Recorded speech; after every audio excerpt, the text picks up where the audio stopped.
What is going on, everybody? Anthony here, 𝗕𝗘𝗖𝗢𝗠𝗘 man. Tales of the Dark Side 114. Happy New Year's, sorta. It's the last Saturday show of the year.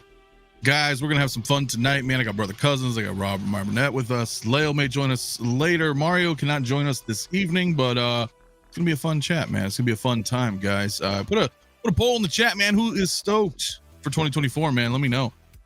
Yeah, no, or shit's gonna get crazy. Let me know, guys. Let me know. So before I get into it though, guys, let me go ahead and bring in my esteemed colleagues. What is up, Jay? My man. Hey, what's up, brother? How you doing? Doing good, man. Happy kind of New Year. It's almost here, brother. It is almost here. We've got Robert, what is up? Hey. What's going on, man? How are y'all? I'm doing good. How are you, Rob? my friend? What's up, Rob? I'm good. Things are good. Things are good. Things are good. You know, it's a crazy year. I think our election year is going to be even crazier. You know, I hear all kinds of crazy things from all different quarters, but every year is crazy. You know, what year isn't? What year isn't? I mean, that's a good question, man. When has there been a sane kind of year? No, I just look at it. Another year alive, walking the planet is a good year. I agree. Absolutely. I agree. You know what I mean? 100%. Hey, we're here. We're talking about toys, man. Exactly. We could not. Let me say what's up though to the folks in the chat real quick, man. We got Chris in the house. What is up, my friend? Charlie the Unicorn. I suspect that I'm not wearing any pants while doing streams. I don't know, man. Maybe not. We'll never tell. You'll never tell, right? It's like, you know what it is? It's like those executives that are in their office that have their pants folded on the stand over there, and they're just sitting in there. You know what I mean? Maybe that's what we do. Maybe. Who knows? Maybe. I know I do. I do. Okay, you do. All right. Sometimes, man. Amir also in the house. What is up, my man? How you are having a good night this as well, man. SpongeBob SquareBalls as well. What is up, dude? We got JB in the house. S-Beam, congrats, S-Beam, man, for hitting that 500, bro. So yeah, hey, congrats on that, bro. Good shit right there, man. He is on the way, dude, to 1K. Bob Dylan, my man, best intro 2023. Hopefully we get more fire in 2024. Hopefully we do. Hopefully there's so much fire. So much, dude. Although it's not coming from Sakar. Just saying. No. Brian also in the house. What is up, my friend? I guess everyone's on my page on that one. Is it? Yeah, I would think so. Supernova, what is up, my friend as well, man? Who else we got in here, guys? We got Mark Hansen in the house, man. Who else? We got John Hanovan. Happy New Year, everyone. Happy New Year as well. Primetime Reviews. Also, what is up, my man? Lewis the Bits. What is up, crew? Hope everybody has amazing New Year collecting. Thank you for everything this year, Mafia and crew, dude. Thank you guys always, my friends. Tyria also in the building. Who else do we have coming in? Pursuit of Awesomeness. AJ, my man. What is up, man? Justin McFly as well. We got Dinesh in the house. Daryl Smith as well. Guys, let's see if I can get through. If I miss anybody, my bad. We got Hector 16 Shape, my brother. What is up, my friend? Don Ranger as well. What is up, dude? Hope all is well. Final Saturday, yeah. Exactly, man. Late Bloomer as well. What's up, Late Bloomer, my man? Hey, what's up, bro? Dude? We got a Discord vote, guys. You guys should check that out, man. Come in, man. Bloomer set up a nice kind of vote of all the different things that's going on in the Discord the past year. Cool. It's fun, man. Most unhinged person in the Discord, like stuff like it. It's great, man. Come check it out, guys. Sinister also. What is up, my friend? Man, Evangelium as well is in the building, man. Who else do we got in here, man? While I get going here, 12-inch Smooth Stream. What is up? Happy New Year to you as well, my friend. Mike Favela also in the building. Renz Talentino. I got my man Force also here tonight, man. Robert Online. What is up, my friend? Dokinator, my dude. What is up, my man? Dokinator also Electric Collector as well, man. Intro always gets me excited, dude. Me too, my man. We got Captain Kirk in the building himself, Agent Silver Fox. What is up, man? So many rules.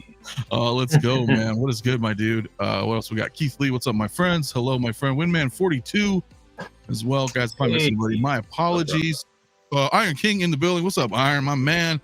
Great interview with Terry, dude. Thank you, man. That was really fun, man. We'll talk about that a little bit here in a moment. JB, will Bank Robber Joker be posted in 2024? Place your bet. It's coming at you, Rob. Oh, this shit is funny, dude. Why not? You know what? It'd be funnier if we just never do it. But somebody deserves it. I think brother cousins. I agree. New Year. I got so many things I have to send to people. They deserve it. I'm almost to the point where I'm like, let's just keep the joke going and just don't send it. But then there's no fun in that. Then there's no fun. It's true. No, but that's great, man. That is great. Hoping for two for Trek 2 figures 2024. Is it Trek 2? What, like talking about Riley Khan, or is it 2 an accident? I don't know. Let me know. Also 1-6 shooter. What is up, my man? Happy New Year to you, my friend. If I miss anybody, my apologies, guys, but a lot of chat rolling in right now, man. CT, my brother in the house, man. CT, Happy what's New up, Year, brother? CT 603, the man. Blur Dad Life as well. What is up, my friend? Guys, 2024 is around the corner, dude. Doesn't feel like it. No, it's wild. This year just blew past. I mean, it really did. I can't believe we passed 2020 and then now it's 2024. Like like these years are just going by. I feel you because it does feel like we've missed a few years. Yeah, doesn't it? Was it the pandemic, it really kind of does. Does the years go quicker as we get older? Well, they do. I mean, it's really interesting. People always say that as you get older, the years pass by faster, but really, it's all a perception issue. It's from, there's a movie. I don't know if you guys have seen Rumblefish. Oh yeah, 40 years old in 2023. Mm-hmm. It's like it's the Outsiders. Yeah, it's written by S.E. Hinton, but in it there's Tom Waite. Tom Waits plays a soda jerk at the soda fountain in the movie, and he's like he's cleaning up the countertops. He's like, when you're a kid, you got nothing but time, and then when you get older, things change, and it's true, because when you're a kid, there's nothing going on. Like you might anticipate your birthday and Christmas. Sure, yeah. But you're not thinking about, like, we are starting, because we have to live incrementally. I mean, from a toy perspective, it's like, okay, what's coming out? what announcements are coming out? So every week there's things that you're clocking that it's like, it's coming and going, and am I going to be able to afford this? And then there's rent or a mortgage, and then there's your kids, and then there's this, and then there's that. So your life is just full of stuff. Right. And we who are doing YouTube, like, I've got a physical media show tomorrow, I've got this show tonight, and so there's all these things. And if you're depending on if you're a doctor or a dentist, you've got patients all day, so your days zing by, and it's a weird thing. That's a good point, right? Because if we're always busy, I mean, I'm just even having a house full of dogs, we only have one puppy. 2023 was my year of puppies. I raised 15 puppies this year. That's a lot. Yeah. Oh my God. Yeah. Wow. And there's only one left. Terry's wife took one. Oh, nice. So our best one. She got our best one. And it was just weird. I'll always think back at, I raised 15 puppies in 2023. 6 years ago, I'd never even owned a dog. So things change. Yeah, I guess that is true. That is true, my man. That is awesome right there too. That was 15 little lives right there, and they age differently too, right? So yeah, and what the craziest thing is, we were pretty strict about. So you had to fill out an application. You had to pass the smell test with us. You had to pass muster. But what's amazing is we took pictures of everybody, and to watch families take these dogs with little kids, and they've sent us these pictures, and there's 15 families that are now going to grow up with these dogs that, I mean, we specifically did it on purpose, but it was, I'd never raised dogs. And yeah, we did it because for two reasons. One, I wanted to do it most of all. And two, hey, these are bespoke puppies that we could sell and defray the cost of everything. But what was really interesting was we raised them we had a pen that was in our bedroom that went outside. So we were teaching them how to be potty trained from the very beginning, so they could go out on the AstroTurf, and then we were holding them, and we have 3 big dogs that they were socialized with, and it was interesting to watch. Like, this is going to seem a little weird, but I'm never going to meet an alien. I'd like to meet an alien. What do you mean you're But never going to meet an alien? Wait, I don't think I'm Probably- gonna meet an alien. You probably already met one. It's true, but you but live in California, bro. Yeah, Jay's right. You probably already met one. but watching puppies, you know, it's been 15 weeks since the last litter. They watching their cognitive reasoning skills develop, where they start to recognize you, and they know, okay, this thing in front of me is going to feed me food. And then eventually, as they got bigger, he'll pick me up and pet me, when that feels pretty good. You know, I wish he wouldn't play this movie Oppenheimer as loud as he's playing it, but okay. You know, and it was a fascinating experience, and I'm glad I did it. That's awesome. No, that's cool, and that's something that you can, like you said, But it's, back on. you know, because of you know, we're looking for a microbe. You know, if we found microbes on Mars, scientists would be like, oh my God, there's life on another planet. But for me, bringing life into the world, watching it develop, and being able to interact with it. Yeah, I know it's puppies and people are like, it's just a dog, Rob. But it's still an alien life form that perceives the world around it differently than we do. It can hear things we can't hear. That's right. It sees differently than we see. I mean, it's hard when you start thinking about getting older. We can't even see the entire light spectrum. We can't see in the UV spectrum. No. We can't see in the infrared spectrum. So there could be predators using infrared suits to mask themselves from us. They could be walking right in front of you, and you'd never know they were there. Oh, it was like the Next Generation episode Times Arrow, right? Where you had to do a 0.5 variance, man, to see those aliens, right? Hey, you know, but can't be a show without talking about Trek. There you go. By the way, you know what's interesting about one of the cool things? I think it was this year. So there was a 20-year Star Trek novel continuity that was going, but because of modern Star Trek, like Picard, because the novels took place after the Dominion War, they had to get rid of it. It was now that Picard was so anything, and Lower Decks and all these new shows. It changed the continuity of the they called it the Star Trek lit verse, because literature. Yeah. So they wrote these 3 volumes, basically Crisis in Infinite Star Trek Universes. This is what it was. But they made the villains from Times Arrow. They took those goofy villains and they made them the most dangerous villains in the universe. Man, that's crazy. The whole stream is going, what the fuck is he even I know. What are we about? talking about? Because I was reading like afterward, like Avatar book 1 is like took place basically season 8 of Deep Space Nine, and then they started going into all this thing, and they did the Genesis novels and the Titan series, and then now it's all because of season 3 of Picard, which, you know, that was cool. That was cool, man. Having Terry on the other day, man, we did he unboxed Admiral Picard. That was a great video. Nicely done. Thank you. Yeah, it was really cool, Very man. good. We finally had Very time to get get down together. We've been talking about it for months and months and months, so it was really cool. We were finally able to get that going, and then he'll probably come back, with Todd. When Captain Shaw comes out, we can all do like a live stream. So I think that'd be really fun. So yeah, it was great. It was great, man. I do want to say Ant-Man though, man. Ant Collectibles, I always call him Ant-Man. 22 months, dude. Channel membership, my brother, man. That's awesome. Nice. Man, I do appreciate it. It feels like yesterday we were stoked for the DeLorean. Yeah. Time goes by, man. I can't believe that was a year. That feels like 6 months ago. It does feel like, dude, it's longer than a year. It's longer than a year if you think about it, right? I mean, when they first announced it. Yeah, but I'm just talking about when we saw, and that was like what, January 9th when we saw that secret base, the box and all that. I think so. Yeah, it felt like 6 months ago. It really did. Yeah, but I'm still stoked to have it. But yeah, I mean, it just felt like, oh my God, we're getting a DeLorean again. Holy shit. And then yeah, that definitely feels like it was not that long ago, dude. Yeah. Well, guys, let me bring up some stuff because there's not a lot to talk about. There's one big thing to talk about. But I want to bring a couple of things up. I'm going to preface this by saying I'm not really interested. But that's okay. That's okay.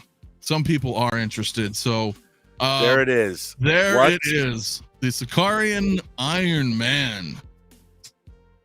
You had some thoughts. You mentioned this just right when you got into the show. Is this what you were referring to? You know what? I have to say, I hate this. there's you know, right out the gate, huh? I love my robots. I love give me anything. Like, there is nothing about this design that I find at all remotely appealing. Look, I've got the Hulkbuster, you know, and I understand this is just, but this, I don't know who designed this. This is just ugly. It looks like someone threw up in and out of their vomit came a mobile Iron Man armor. I mean, it looks like something that came out of McDonald's Happy Meal. Yeah, that's what. There's no design cohesion to it. It's like, what is this supposed to be? I don't know. Well, did you watch the What If episode? I haven't watched it yet. I gotta watch it. I haven't watched it. Have they all dropped? Have all of them dropped? I think almost, if not all of them, most of them, because they were once every day. They put them out one every day. Iron Man. Yeah, no design cohesion. I see. That's interesting. Yeah, the color is. I mean, why would you look? You put that next to the Stomper, which is rad. That's cool. Oh, yeah, but this is the Hydra Stomper. I mean, I look at this and I'm like, what is it? It's not well designed. This is not a cool thing. I agree. It's not, and that's the thing. Right now, I think, and me and a friend was talking about this the other day. Marvel has lost its cool factor. Like when you look at the first Iron Man, it was cool. It was almost like he was talking slang and everything. It just had a swagger to it. Yes. And that MCU and that whole style of the MCU went for all those,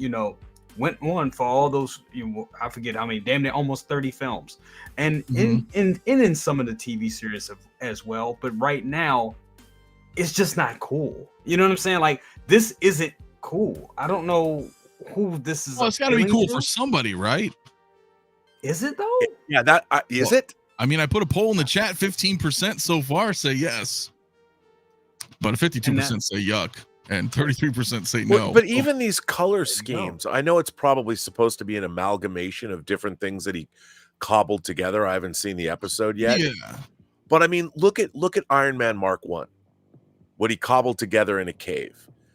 Even though it looks it's still cool. It's cool. Exactly. You know, it's got this like retro 1920s Fritz Lang Metropolis thrown together look to it, but it's awesome. Yep. And I mean, it's just, this is not it's just not cool is the right word. It's not. It's not cool. Yeah. I mean, Iron Man Mark II with rivets on it and all silver, all metal, all steel, whatever. That's cool.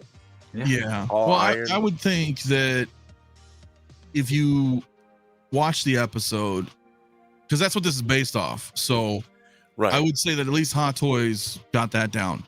Right. The Hot Toys got it. The likeness, that it looks great. That's great on their end. But I mean, the yellow looks like it's part of Bumblebee that he stole. Yeah, something like that. Rockamon Chris, my man, says it's ugly. Still getting it. It is a beautiful mess. Well, the thing is with it, I mean, I'm sure the episode is great because I mean, I can already, he was stranded on Sakaar and he had to make some stuff. I can already kind of figure it out by looking at it, what's going on here. And I'm sure the story itself is cool, but once again, I feel that this doesn't have to be made. This doesn't have to be, I mean, it's a reason, like, look. Well, it's $500. And that's another thing, like, no, not at this, no. Where's the Okoye? There you go. There's my Every broken Saturday, record. Guys, where's Okoye? I don't know, Rob. Where's Okoye? Yeah. I mean, they could be making that. I share that sentiment. I suppose they could. Agent Silver Fox, second one in the chat, I noticed, this design feels like it's AI generated. Probably. That is it's a good point, man. That is a good point. So it's not so much for me. I guess if you guys are, a fan of it, then there's an option for you to buy this, but I don't know. I don't really know what I feel about this. I mean, I'm not going to get it. So I guess that's my Too initial feeling. too expensive. And that's the thing, too expensive. And it's just, I mean, it kind of reminds me of the Riri Williams suit that we got in Wakanda Forever. And I didn't like that design either. No. I didn't like that. I wish they did the design directly from the comic. That would have been dope. Yeah. I'm not feeling this. I'm not. Yeah, I mean, it's cool for people who want it. Totally, man. Totally, but it's just $500, dude. I would rather get something else, to be honest. I mean, we don't have a lot of money. Or two figures. Or yeah, close to two figures. All right. I mean, so I don't. Again, I think you just got to be a real fan of this. Like, but the thing is, this episode just came out, so this is a fairly new concept and story. So I don't know how much of a fan you could be in that short of time to drop $500, but if you do, that's pretty awesome, man. Yeah, not so much for me. The color scheme will pop on a shelf. You're not wrong about that. I mean, yeah, it does. Hell yeah, it will. I like the colors. I do like the colors. I don't think that they just distract. Like, the color palette is cool, but it's a lot. It's real noisy. And I think having that crazy yellow really screams like toyish to me. Yeah. I mean, you could say the whole thing maybe, but something about that yellow reminds me like that Tonka yellow. I don't know. That's my problem, is that the colors look like it looks like a toy. And that's kind of the problem for me. And somebody's saying in the chat that it's partially die cast. I mean, that's cool, but I don't know. And then they do this right here, which just makes you hate it even more, because I mean, you got this beauty right here with the Mark IV, I believe. It's like the Mark IV. Well, yeah, and look at the difference. I mean, that's kind of the it is a bit, right? I mean, yeah, that is a lot here. It is partially die cast, but yeah, way too much money is what a lot of people are saying. I kind of agree. My chat is not going. What the hell's going on with my chat, guys? My bad. It's like lagging over here. But I did see a couple of people in here. Lewis the Bits, my man, celebrating 21 months of membership, dude. My man, thank you so much. Dude says, yo, what are your top 3 Hot Toy head sculpts of 2023, dude? Let me think on that. I will get back to it. Top 3. Let's think about that. And Luminara. Hello, Lumi. I was about to say Merry Christmas. Happy New Year. Celebrating 6 months channel membership. Thank you so much, Lumi. Says, Rob has summoned me with his mention of Okoye. Well, yeah, I mean, I can't believe that we don't have the 𝗕𝗓𝗓. I mean, but here's the thing. Look, to play advocate, do you think that they would sell a lot?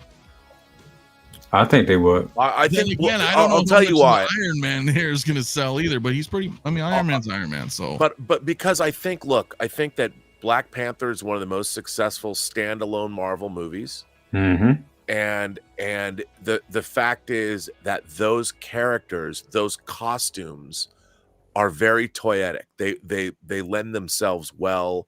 What is it? Ayo? Ayo, is that her name? Ayo. So you've got Okoye and Ayo. Give me a 2-pack of them. You don't even have to fill it with accessories, but I'd love to get a 2-pack so they can flank the Throne of Wakanda. I mean, they made a Throne of Wakanda that I spent $100 to get a chair. Yeah. And just to do a really cool, because I've always had Shuri sitting on my Throne of Wakanda now, yeah, with a spear in one hand and an energy weapon in the other, kind of leaning in a cool pose, like "Don't F with me, fellows." And it would be great to have those 2 characters, at least those 2 characters, because they've been in a lot of movies and TV shows. Yeah, I think at least those 2 for sure. I don't see them doing like army building, just randoms, but those 2 I think would, I mean, those 2 in a 2-pack, I think it definitely would sell. I think they would. They would need. I think we need that representation, and I think Rob brings up a good point. the suits are kind of toyetic, the colors and all that. I mean, they look a lot better than this. The design work is absolutely is incredible, and you know, those characters, 𝗕𝗘𝗖𝗢𝗠𝗘, she's just cool. You know, I mean, they're and the way you could pose them. Yep. Yeah, of course. Yep. I mean, and they've made a figure of her. Yeah, you can get a 6-scale figure of Michonne. That is true. But that's the thing that and somebody, Brian Hepburn in the chat says Wong. Where the F is Wong? I don't know.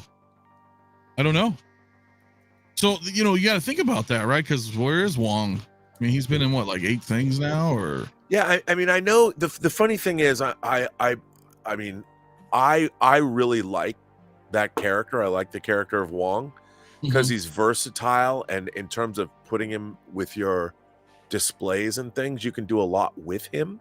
Yeah. And people like Wong, and it's not going to be a bank breaking figure.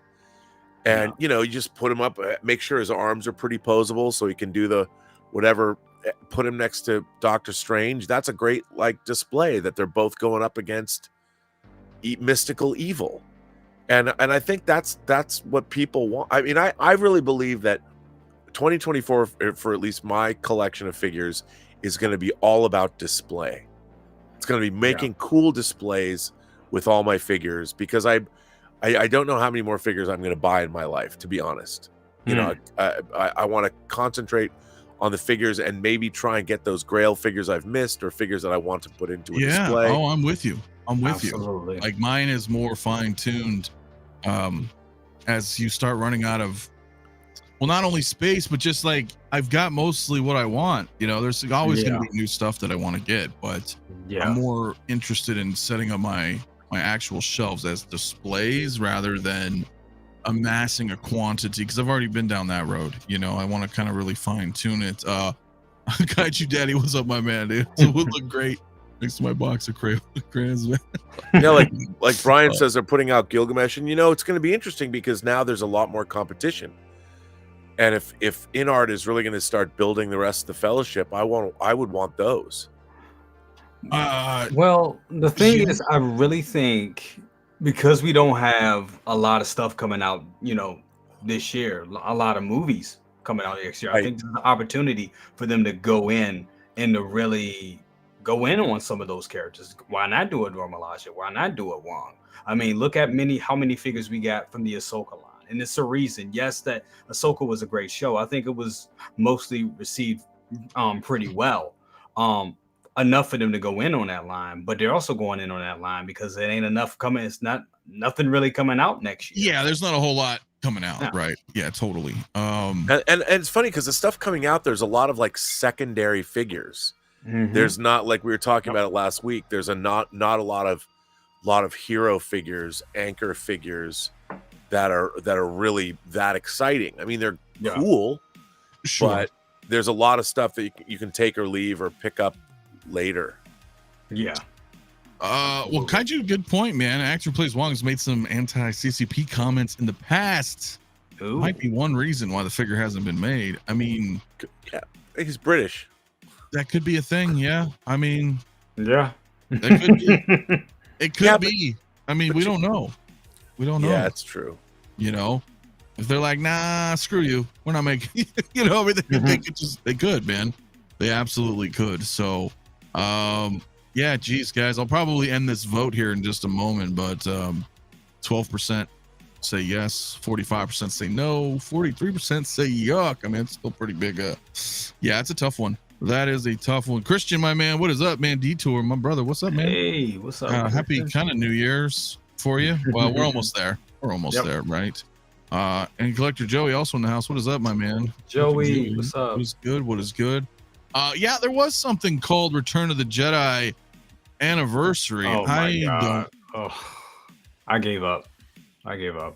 Well, look, Hope is dead. The only way, right, is tomorrow. They ain't gonna do it. But even then, it wouldn't, right? Because it would technically be Monday for Hong Kong, tomorrow night for us, but that would still be 2024. So they failed. They failed us. They failed us. My God. I mean, they're still putting out Attack of the Clones figures. Yeah, crazy. Well, Right. yeah, but that was last year, right? So last year they dropped 2 waves. They dropped 5 on May 4th and then 4 last December. To give us a total of 9 for the 20th anniversary. But how many actually are available now? Well, 5 I think are now, right? Yeah, about 5. Right, because the Clone Troopers came out. 2 right there. The C3PO Clone Pilot came out. C3PO and R2 came out. It's 4. And the battle droids came out. Yeah, that's good. So now we're waiting on Mace Windu, the B1, right? The heavy battle droids, and then Anakin and Padme. Yep. So those are the second wave. So then I thought, okay, this year, 40th Return of the Jedi, surely we're gonna get like at least 5 to 9, right? If they, but Bosch, Leia, Gamorrean guards, all that goodness, and I just don't Weequay. understand. I know, right? Something. Mario, my man, could not make it this evening, but he is in the chat. So shout out to Mario, guys, everybody, channel members in here, man. Let's give Mario some Mario emojis in the chat, man. Because Mario has graced us this evening. He says might have a better chance of Hot Toys releasing the N1 than getting more Return of the Jedi announcements. Hashtag Mario was right. That's all I'm going to say. That was me, man. Remember, everybody was like, I'm a Debbie Downer. Like before May 4th, I was like, we're not getting shit. You did. Like, you said that shit. Come on, man. Although, up, I have to say this, and I will say I know some things. I know some things I'm not supposed to know. Well, tell us, dude. Spill the beans. I can't. Oh man. I have heard some things about the one Marvel movie that is coming out this year that would blow. I mean, we're gonna probably get a trailer. I've heard some things that are so beyond the pale that Hot Toys might only need one movie this year. Wow. That's all I can say. Are you talking about the Secret Wars movie or what? No, I'm talking about Deadpool 3. Oh, so they're gonna do that shit. That's what they're gonna do. They're gonna merge. Well, no, but here's the thing. I thought we were gonna get more figures from Multiverse of Madness. I thought we would get some of those alternate universe characters. That was nothing compared to what's coming. That's all I can say. If it's a bunch of Fox X-Men, I'm not interested. That's just me. I never liked those movies. I've been waiting for like some real X-Men. I mean, it depends on how they do it. If they do a major course correct, I'm all in. I am all in if it's done right. I mean, I think it's going to be great. I do think it's going to be great. It's the reason why it's the only movie they have coming out next year. Well, I think also too, I mean, look, Hot Toys has only made Wolverines from the Fox X-Men movies. Yep. Yeah. And like, I didn't particularly, I mean, hell, I produced the special features for X-Men and X-Men X2. You did. And those leather, I mean, the X-Men Last Stand Wolverine is my least favorite Wolverine that Hot Toys put out. Yeah, it's kind of bad. It's not great, but the suits are not that interesting. Whereas the Days of Future Past, now that we have 2 of those, those are great. That I love that Wolverine. Both, not the 70s one I love too, but the original suit they put out when the movie first came out. That figure is so good. He didn't really come with anything but the claws, and that's all you needed. That figure is just a banger. Look, the thing for me, dude, is like I remember in 2000 when X-Men came out in the theater, I was excited. But we had that early 2000s trend where all these movies, everybody wore just black suits. Yeah, but now we're going to get a Hot Toys yellow suit Wolverine figure. Yeah, but it's Hugh Jackman, bro. And what's wrong with that? I mean, how much time we got? Well, I mean, look, I'm an X-Men comic fanatic myself, but I did like Hugh Jackman as. I thought he was good. I did too. I think he was too tall, and I don't think he was a bad Wolverine, but I feel like the Fox universe focused too much on Wolverine. Yes, and not the other X-Men. Of course, I totally agree. And he didn't come till way later, dude.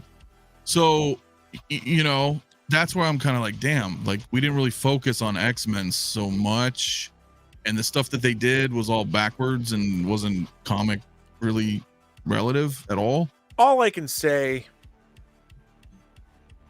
it's not just X-Men. Okay, well, if it's not just X-Men, cool, dude. I can't wait. I can't wait. Yeah, we'll see. Yeah, Charlie in the can't court, wait. unsubscribed. I wasn't a fan, bro. They were okay. But I mean, X2. I still think that scene with Nightcrawler and the White House scene in the beginning was cool, man. One of the best one of the best superhero scenes in any movie. I still say that. Days of Future Past, the Rogue cut was amazing. I still love Days of Future Past is just a good movie. It's really just a good movie. It's a really good movie. I mean, I love all those X-Men at the beginning. Like, look, man, while he didn't look like the comic, the original version, I want Bishop. I want Bishop. I want a Bishop right great there. Bishop toy. He looked cool. That's the thing. He didn't do shit, and they totally fucked up his powers. But he looked cool. Like the actor, like the look. I was like, damn, he looks dope. I mean, yeah. It's a bit tough for me, dude. I honestly, I don't think the MCU will do justice to X-Men. Really? Sadly, I don't. I don't. Call me a Debbie Downer.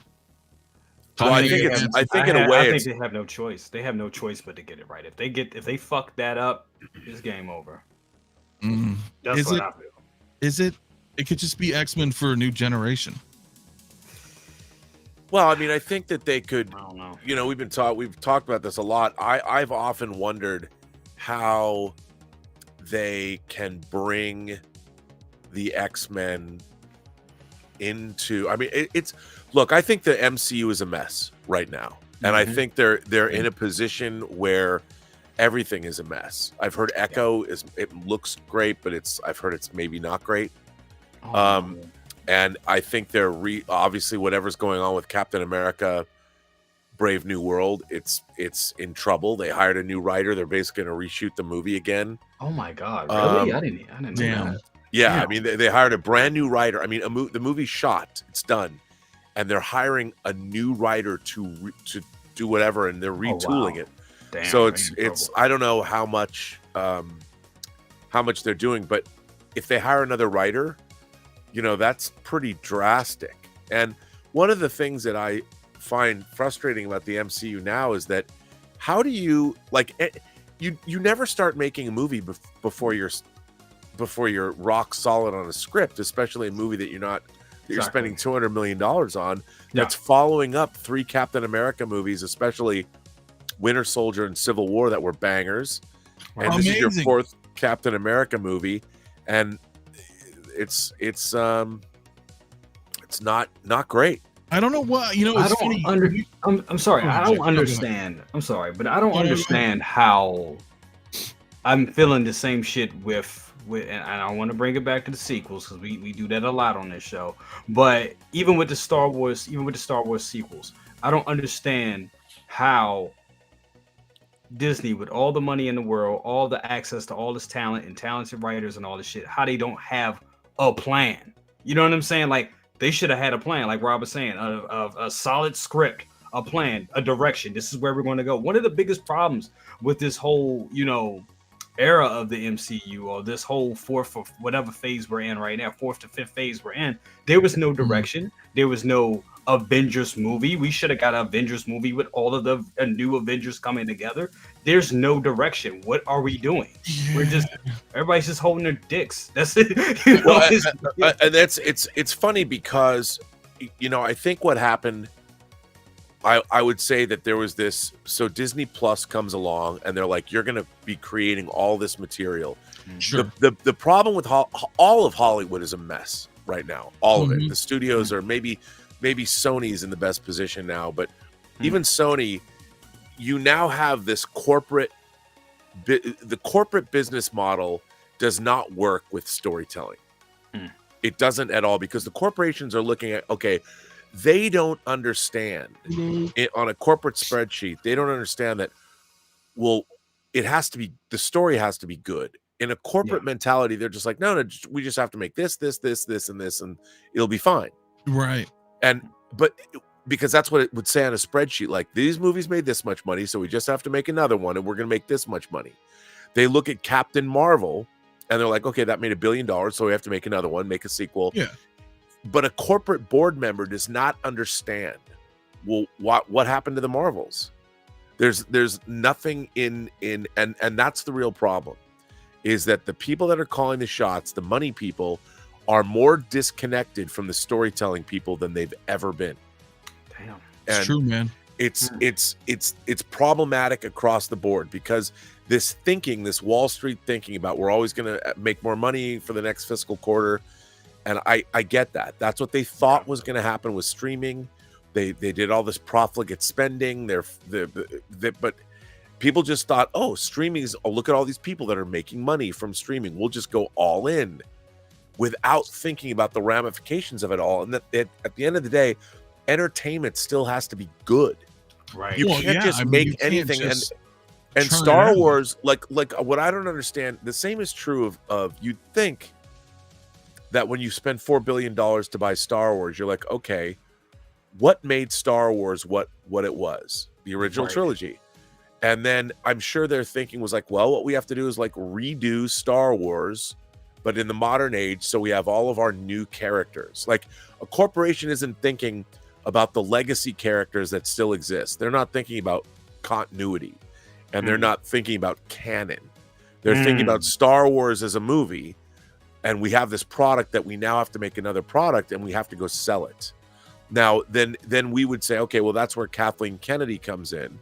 And Kathleen Kennedy is a great producer, but her job is to give other visionaries the tools they need to make the movies they want to make. That's what a great producer does. She's not sitting there going, well, how many years after the destruction of the Death Star Death Star 2 is this taking place? Well, they don't think about those types of things, and those are the people that we need injected in. And I agree half with Christian, right? Too eager to push agendas and lost track about direction. And I agree with Sinister, man. Everything is content these days. It's not art. I just don't understand how. I just don't understand how a movie that is a generational thing, like this Star Wars is a generational thing. It really is. That in a room when they had all these people, because I remember when they had that room and they had all the actors, they had everybody in this one big room. They didn't think about like, okay, this is a generational movie. We have to connect that canon. Star Wars is canon. You know what I'm saying? That's the thing. It's about the canon. And the fact that, corporate brass didn't have that one guy, or didn't have that point guy that was like, okay, we need to connect this. We need to connect it like this. The fact that they didn't have that is strange to me. It's like laughable. Like, how the fuck can you be so far away from a product? And it makes no sense to me. I think what it is, and what's weird, right, is I would say if we were all in a company and we've acquired a new IP, I guess it just depends on your mentality, right? We're fans of either the IPs or just fans of creativity, fans of storytelling, whatever it is, right? I hate to bring it back, but if you go to Baldur's Gate 3, right, with like Larian Studios, they were like, yo, this is all about the experience. This is about the story, the characters, everything about it has to deal with the lore, respecting the lore, respecting the audience, all of that. And they didn't go, down those other roads, having like corporate decisions, again, but then they're also not a publicly traded company. So I feel like that's a huge thing because, right? Yeah. Publicly traded, they're looking at shareholders, they're looking at money, they're not looking at, like you said, how many years has it been since the death? Like, they don't give a shit. Well, what's marketable? What's funny is Grogu, that'll make millions in fucking toys. Let's do it. But even that only goes so far. In order, look, the reason that Star Wars continued to endure is the characters that were in Star Wars. We knew that they existed. When we first saw Star Wars, that was just a day in the life, a week in the life of these characters. So you knew they had a lot going on before and they had a lot going on after. So it's like, I love Han Solo. I want to get the toys of Han Solo and make up his further adventures because you knew that he was having further adventures. Yes. And you know, you knew all these characters. We just saw a little sliver of their lives, and they were so that made even getting toys. We like these characters so much that you could make them up. You could make up their adventures, you know. And I think that another thing that people forget is that Lucas was very heavily influenced by not just Joseph Campbell, The Hero's Journey, but also Kurosawa and samurai movies and all this stuff and World War II movies and Star Wars ultimately becomes a men on a mission movie where they have to destroy the Death Star. It could have been a fortress, or it could have been the Eagle's Nest, like in Where Eagles Dare, or whatever. It could be anything. And, you know, they forgot. And so Disney has this idea like, oh, well, we don't want to have to push these middle-aged characters, you know, anymore. We're for families. So we don't need a 50-year-old astromech droid. Let's go create a new astromech droid. But the thing is, R2-D2 was a badass. Yeah. Like in the original Star Wars, he lights off across the jungle and wastes looking for Obi-Wan Kenobi all by himself. He's the one that has the plans for the Death Star. You know, and he assists Luke to destroy the Death Star. So R2-D2 with his beeps and his boops was also a badass character. Yep. What did BB-8 do? I don't even remember. Well, that's the thing. That and the problem with the Star Wars sequel trilogy is none of those characters were heroes. They didn't do anything. Whereas everybody in Star Wars, even Chewbacca, you know, when Chewbacca, well, that's because a droid don't pull people arms out of their sockets when they lose. And when Chewbacca puts his hands behind his head and leans back, you understand that Chewbacca understands exactly what's being said. Like Han Solo has made a joke about Wookiees, and he's sitting back and though we don't understand what he's saying, he's like, fucking right.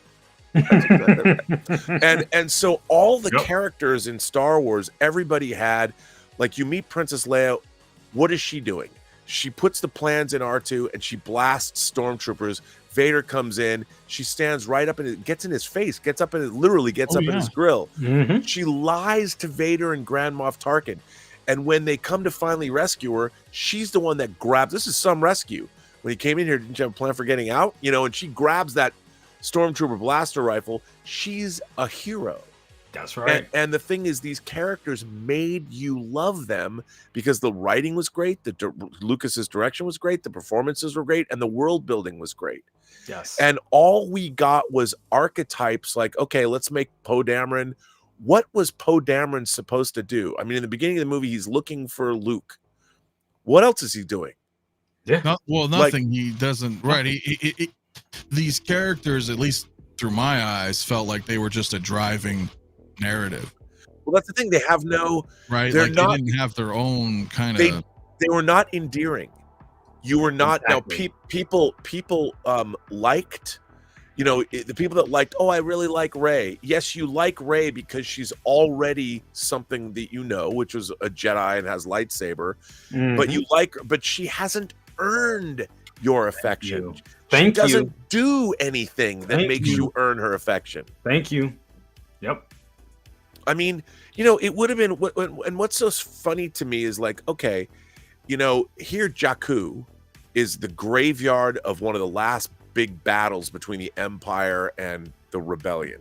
Yes. You've got, so if I had made that film, you've got to give your character, Luke, you know, he's helping his father, he's a moisture farmer.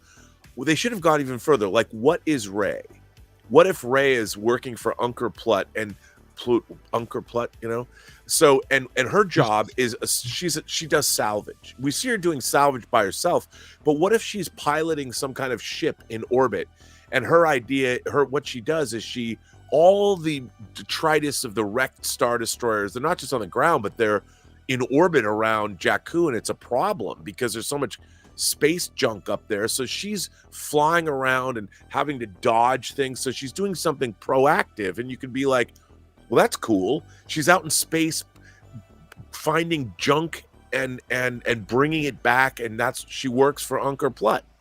Give her something to do, not just that she goes in and does bangs around in the Star Destroyer, but give her like a job. Give her something we could be like, I get that. She's a grease monkey, but she's a really great pilot because she's maneuvering amongst a bunch of space junk, which immediately shows that she's that tells the audience at that point, oh, we're establishing some of her characteristic traits rather than just they're there. Yeah. Speaking of who's there, Leo, my man, what is up, my friend? Hey, what's up, man? Can you hear me? I can hear you loud and clear. Loud and clear. All right, I just wanted to make sure because this computer's been going crazy lately, bro. How y'all doing? You sound great. Good. No, you sound good, man. You sound good. Look good. Everything's. What's going on, Rob? Those shoes that you had on today, you took a picture of those shoes. Those are pretty badass shoes. Yeah, they were free. Oh, well, free is better. Good. Yeah, because the company that got them, Jay knows the story. The company that got them got them through originally, they messed up the first order. Well, they thought they did. If anybody knows StockX, when you buy something from them, they assign you to a seller. So apparently they signed me to two different sellers. One that sent the proper shoe, but the other one that sent another. So I got the improper shoe, but then the other one was en route after it was released. So I don't know what the mix up was, but I sold the first pair, the 9.5s. I sold those. So I contacted StockX to let them know, and they're basically telling me, well, you were linked to the right reseller, so we got our money. So, wow, Stock, I'm just on their website. This is cool. Yeah, you can buy. It's not just for shoes; it's for a lot of stuff. You can buy figures off of StockX. Yeah, electronics. Yeah, apparel. you can get everything off of that. So it's a lot there, man. Collectibles. I'm going to the action figure section right now. Well, yeah, I mean, sometimes, they would have some Enterbay figures on there. Dude, they have Nike Gundams. You said I'm supposedly banned from them. Why?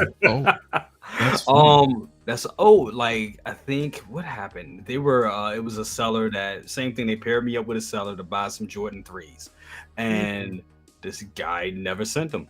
He never sent them, so I canceled the order. And they were like, "Well, you can't cancel the order. We're waiting for the guy to send you." I was like, "They didn't send me the figure. They never sent you. They never sent me the shoes, so I canceled the order." So they canceled me, or they sent me all these scathing emails saying, "Yes, you can no longer purchase us again. We're severing our business ties with you." I was like, "Wow, okay, done."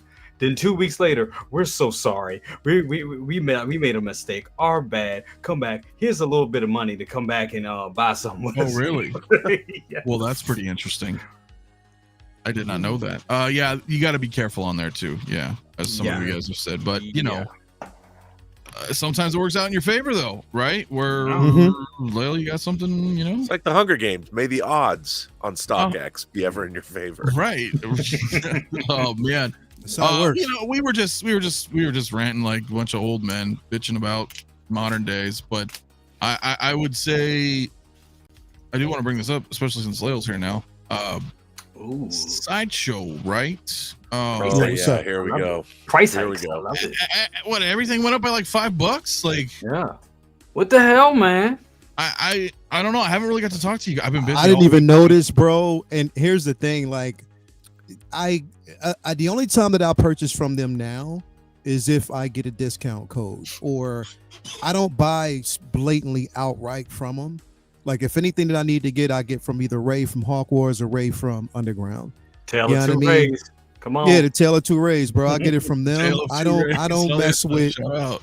Yeah, I mean, I don't mess with. I put it this way, I would never have noticed. I guess.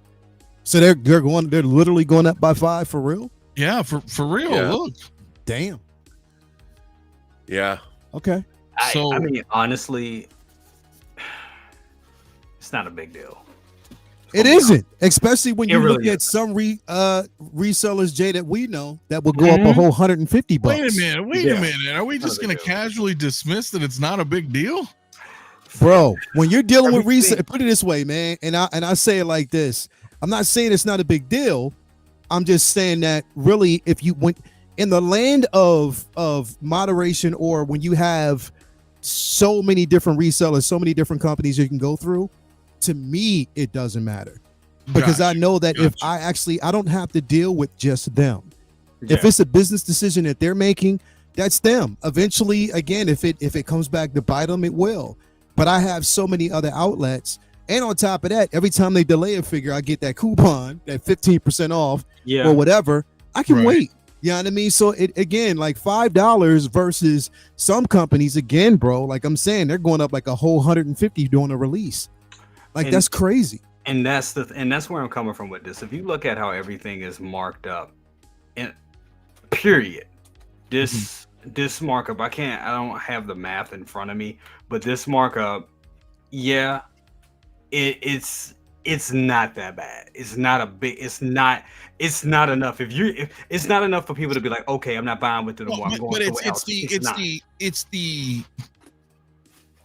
the incline, right? What happens in 6 months? Is this a DTOF scenario all over again? DTOFs were 50, then they were 60, then they were 80, then they were 100. Now they're 120. Now what are they? Whatever, right? Like 120. I think 120 now. Yep. So maybe it's not a big deal. It's probably not. I put a poll in the chat, but it's worth talking about. Don't get me wrong. Right. I wanted to bring it up just because I noticed that this is It's definitely worth the discussion. I will say that it's worth the discussion, but my point is, to some it may bother them, and I get that, man. And if you are, experiencing that, and in the economy that we live in right now, a lot of people, none of us can really afford shit to increase, but that's the value of having, other resellers, other companies where you can kind of go to that won't have these huge price hikes. Maybe sometimes they'll work with you. And I deal with resell. I mean, I deal with like even going to a comic shop. Like if I go to Target and I buy NECA stuff, if I go buy a figure, I think I bought what was it recently? My recent NECA purchase was the dinosaurs, Earl Sinclair. So I bought the Earl Sinclair from Target. It was $30. It was like 30. It was like 30, like $35, something like that. Sure. I go to my comic shop. It's $40, $42 out the door. You know what I'm saying? So it's like different retailers are going to have those little markups like that, depending on how they get their shit in. So I mean, I'm used to that, but I hear what you're saying as well. If we start here, if it's $5 today, will it be another $5 6 months from now?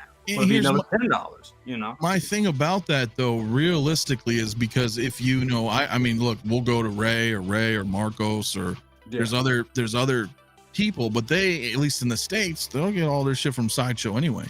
So if the Sideshow's increasing the cost, then they're going to increase the costs on our other retailers as well, which means they're going to have to bring up theirs a little. Well, again, no, bro, but do they though? To be quite honest, because there are some that will, especially when it comes to, okay, there's a price hike here, but then sometimes there's a break on shipping or there's a break in other aspects of it. Sure. And it depends on the relationship that you have with that person. If you're the difference between Sideshow and other companies is if you're a valued customer with these individuals, if you are someone who's proven your loyalty, not even so much proven, but they see that there's a track record that you're constantly purchasing from them. You're mentioning, again, like I said, I mean, there's always certain things that they'll do to work with you because they understand as consumers themselves that times are rough. And sometimes, like I said, they will, like even before we had this whole discussion about the economy, bro, buying stuff through Ray, buying stuff through Hawk Wars, and I'm pretty sure, that other companies are the same way. Like they understand the consumer. And again, like there's certain things that they can do.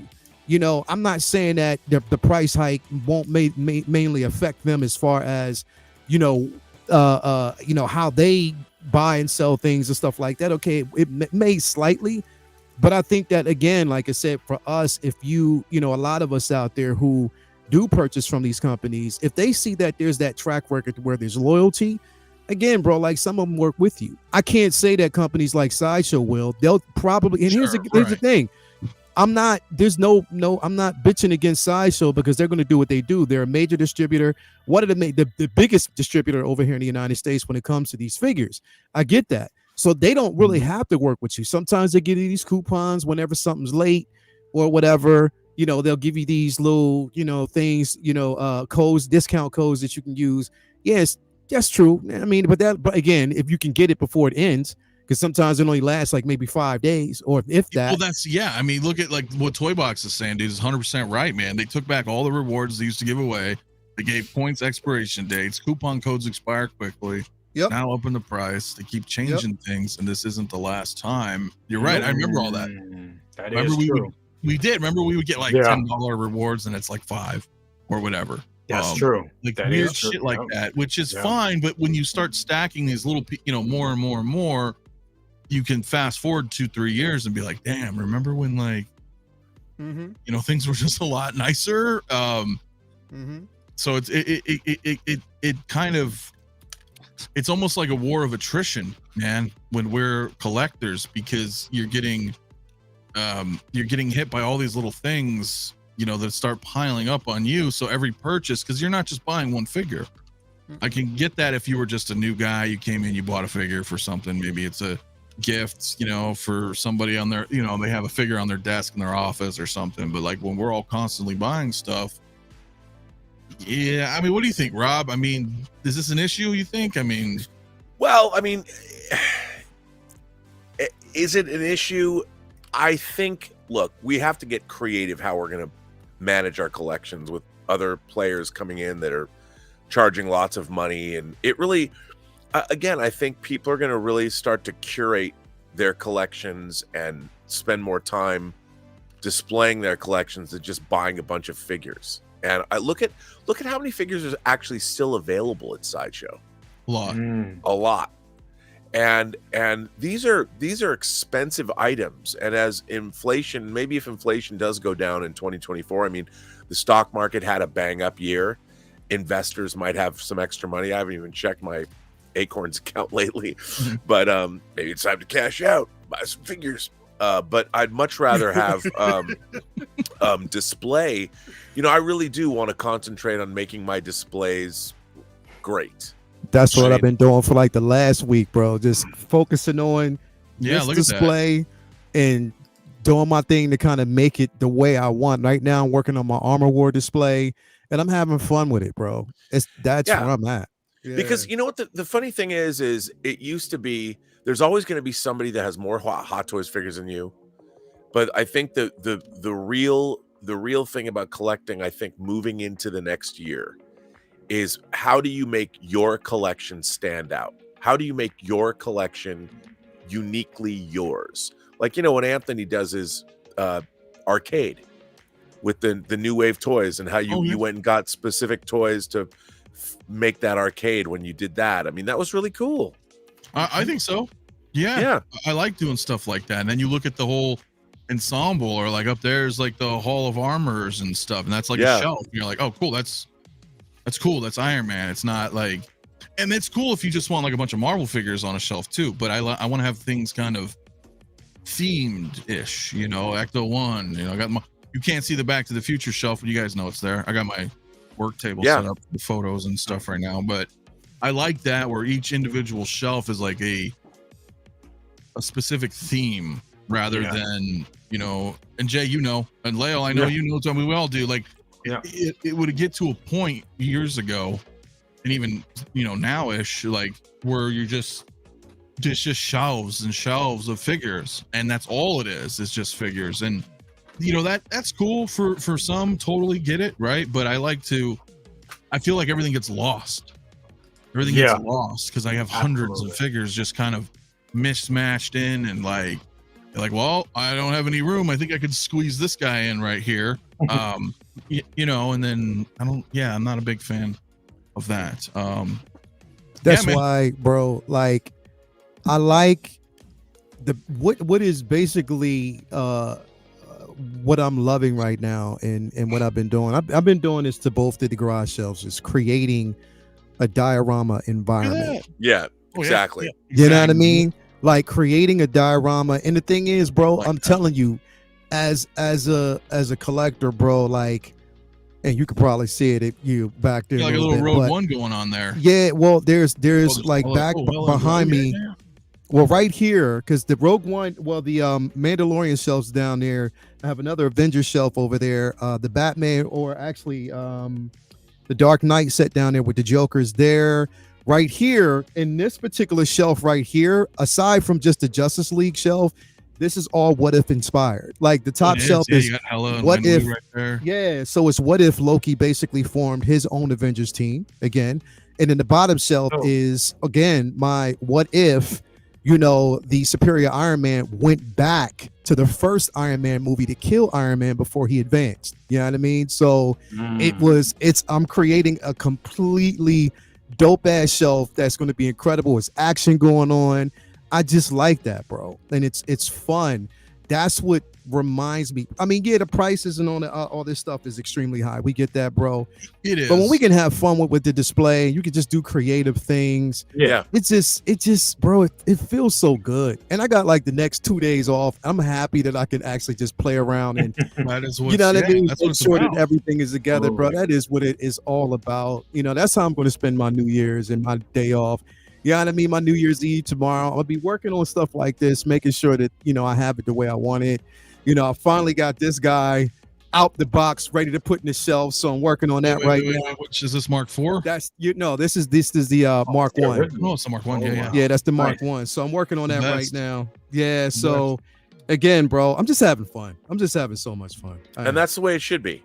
Yeah. Oh yeah, dude. I go nuts. Like when it's okay. I'm gonna try to full screen me, but you can't see it. But like, see all my Back to the Future like memorabilia and stuff. All the tables here. But dude, I had so much fun setting that up, man. That like, to me, that shelf looks way better than, just a shelf. Like right now, my Trek is all kind of like crammed because I'm out of room. But like, that's way cooler to me when I see one shelf that's like this really cool theme, a lot going on. There's not a lot of figures there per se, but there's a lot going on. When you look at that, you're like, wow, that's freaking awesome. Like with Trek, once we get more of the bridge stuff, that that's gonna be a whole thing, right? You look at that, and you're like, wow, that's great. You know what I'm saying? I mean, yeah, I'm all in on that shit, dude, for sure, dude. Red says you can tell Leo really enjoyed the Hella What If episode. Oh my God, bro. I don't care what nobody says, bro. I've been a What If fan since the first season. I love both seasons because again, it gives us grounds to play. Like they are basically creating a platform for us to look at our collections and be like, you know what? What if? What if we did this? What if I mix these figures around? What if I put this? It even makes, again, it's a way to take some of the figures who you wouldn't think, bring back old dead figures, characters who died in the MCU. You can bring them back now and mix them in. Hell, I got Maria Hill up here with Loki. You know what I mean? Like she's not dead in my universe, so I can give a fuck what they did. Yeah, no, totally. You know what I mean? Like that's just the way it is. What if it's applying the narrative for us to play around with? You know what I mean? And I think, and honestly, bro, like, Loki, like this last season of Loki and this season of What If, it really, really did restore my somewhat faith in the MCU and what they can do if they do it right. Especially if you saw this last episode of What If, and at the very end, you're gonna be like, oh shit, is this what they're really doing? So again, it's the possibilities. So looking at that, and then just playing around with your shelves and even I still have my detox. I can still get intimate and create intimate spaces with those, like just different things that you wouldn't really imagine, bro. I love as collectors we talk about getting intimate with our shelves. Exactly, bro. Get intimate with your collection, bro. It is. It's a personal collection. My shelf is gonna look different than your shelf, and we could have the same figures, right? Yeah. But how I want to display that, what I choose to do, yes, we're getting intimate, dude. My goal goal in 2024 is I want all of my figures out of boxes and displayed. That's what I'm doing right now. I mean, I have a white Vision. I have a white Vision. I've never opened it. I don't even know where it is. It's somewhere in here. I mean, what does that say about me? I don't know, but I don't want that to be the case anymore.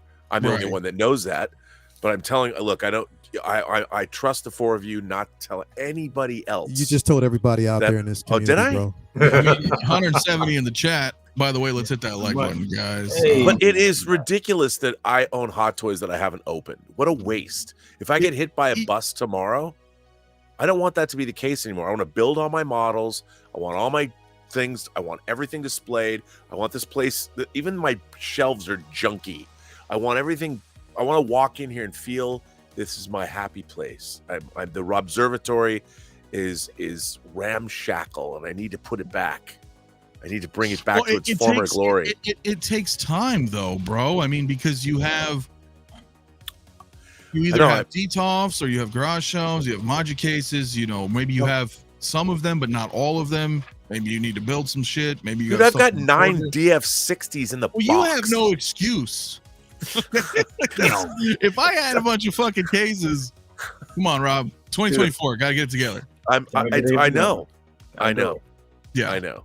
But for most people, I get it because you're working towards something, right? You may start with a few figures. You got a couple of shelves, maybe some bookshelves or DTOFs, and then eventually you get into that territory where you're like, okay, now I really want to make something really cool. And you're right, like you don't want to have just figures, random shit. You're like, oh, I think I have that in a box somewhere. Yes. That sucks, right? Because then you're like, well, fuck it, I'll just get rid of it. Why do I have this? Bruh, I know. And I've got all these cool unbuilt spaceship model kits and model rockets and all this other stuff. And like, what is there going to be some mythical time when I'm going to one day say, okay, now it's time? No, clock's ticking. Yeah. Life's short. Life is short. I agree, man. One good thing about, man. I'm sorry. What's up, Jay? Oh, no. Go ahead. I'm sorry. No, I was just saying what's up. I was just saying what's up, man. No, I was saying that was one good thing, one positive that happened during the pandemic, where people had that time just to sit back. And I think a lot of people became collectors during that time. Yeah, Yeah, they did. Hell yeah, bro. That's the beauty of it, man. That was it, Jay? I'm sorry. That was it. No, that was it. That was all. Right. I was going to jump in, but I was like, well, I don't know if you were.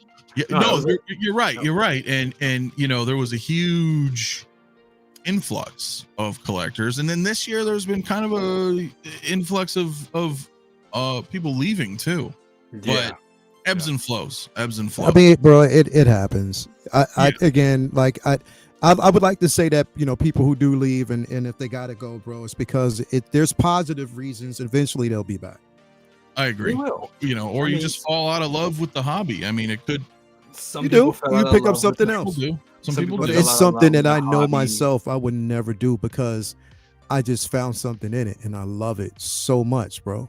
It's so much fun. Like, it is so much fun to do what I do and to create these works of art, bro. That's what it's all about. Well, I think this year people got priced out in a lot of ways. You know what I'm saying? Because as we were starting this conversation talking about the $5, a lot of people, we all feel different ways about it. I look at it like $5, okay, not a big deal, but to somebody that is a big deal. You know what I'm saying? So some people get priced out, and then you look at the stuff like we look at vehicles. We went like it's funny to me. Like, I did that video earlier today last night about like the Hot Toys Batmobile versus the Jazz Inc. Batmobile. I saw that, by the way. Thank you. Thank you guys for watching. Thank you for making it. Absolutely. The thing that's funny about it, I remember when I got the Hot Toys Batmobile, and I was just like, damn, $700. For me, it was $700 at the time, and I was just thinking like, damn, $700 is a lot. And then a little before that, I got the first DeLorean, and that was, for me, that was about $900. I was like, damn, this is just like a pile of money just sitting. This is a lot. And now we're talking about $1,700. You know what I'm saying? Yep. And art is doing a triple pack Joker set that's going to be probably $1,800. So it's just like, it's funny where we're at right now. You don't have to get everything though, right? I mean, nope. But there are cause for concerns, sure. But the thing is you just don't buy everything. You just don't, because then you get burnt out, or like in Rob's case, right? You may have stuff just piled up that you're like, oh fuck, I forgot I even got it because I'm getting too much stuff. And I think you want to get what just really matters to you, because like a lot of people, in the Discord and in the Facebook group and all over the community, people ask me things all the time, like, yo, like, don't you like this? And I'm like, yeah, or whatever. I'm like, I fucking love all of it, man. I love all of it, but I can't. You get to a point where space becomes like that's the prime real estate right there. That's the currency. It's because you learn how to budget, right? Over the years of collecting, you learn like what's within my means, right? You figure that out on your own, so that's a given. Eventually, you just run out of space, and you have to really decide like, what do I love, right? I also think though that we are, you know, the things that we love, the things that we're collecting, the things that they're from. You know, the MCU and Star Wars, Star Trek, all that stuff, our underlying affection for this stuff is also being tested. You know, they're not delivering to varying degrees the way, like I'll tell you, I'm getting more entertainment value from like Reacher season 2. You know, it's 5 episodes in. I'm loving Reacher. I'm loving For All Mankind. You know, there's other entertainments that I'm really, really enjoying that are diverting my attention away from the things that I collect stuff from. And that's I think that's also a factor because, you know, I was on a stream today talking about Lord of the Rings, and I'm thinking, wow, that in-art Aragorn, I really want that in-art Aragorn. Like, I really want 20 years on, I want an in-art Fellowship. Like, I don't need maybe Saruman too, but in terms of getting the Fellowship of the Ring, all in art, I would love that. Like, you know, that well, that's all the of plan, them. Right? I mean, at least that's my hope. I mean, that's why I have but Gandalf is it because the problem is, here's the problem. It's like we were talking about the Dora Milaje earlier. Okay. They end up making the hero like everybody. Maybe you could do a 4-pack of hobbits, you know, because they're hobbits. But like, is Inart going to do Boromir? And are people going to want Boromir? Because Boromir obviously is not. I mean, I love Sean Bean. It's a great. Even the Sideshow Boromir was really, really good. But would Inart do Boromir? Maybe they wouldn't. Do you feel that it's an all or nothing situation? I mean, did you pre-order the Gandalf? I didn't. I still will eventually pick that up, only because I had that other $300. It's a great figure. I want it, but it was just like I had that $300. Was it Asmus? Was that what it was? I mean, yeah, the Crown series one. Yeah, because I had that Gandalf, so it was really difficult. Like, I'm like, one day I'll get around. Even if they sell out, I'll buy it on the secondary market. But I'll buy it on the secondary market when I know. I mean, that Aragorn's great. It's great, and I pre-ordered that. But I want the Fellowship, and Same. I don't know if Inart is going to go that deep. I mean, Legolas, sure. Gimli, will they make a Gimli? And if they're going to make it, making Thorin from The Hobbit. So well, that's the thing. Like, that's the problem that I have is like, okay, Thorin's fine. He's a great character. But why not finish the Fellowship? Oh no, I agree. But I'm just saying they're making a dwarf.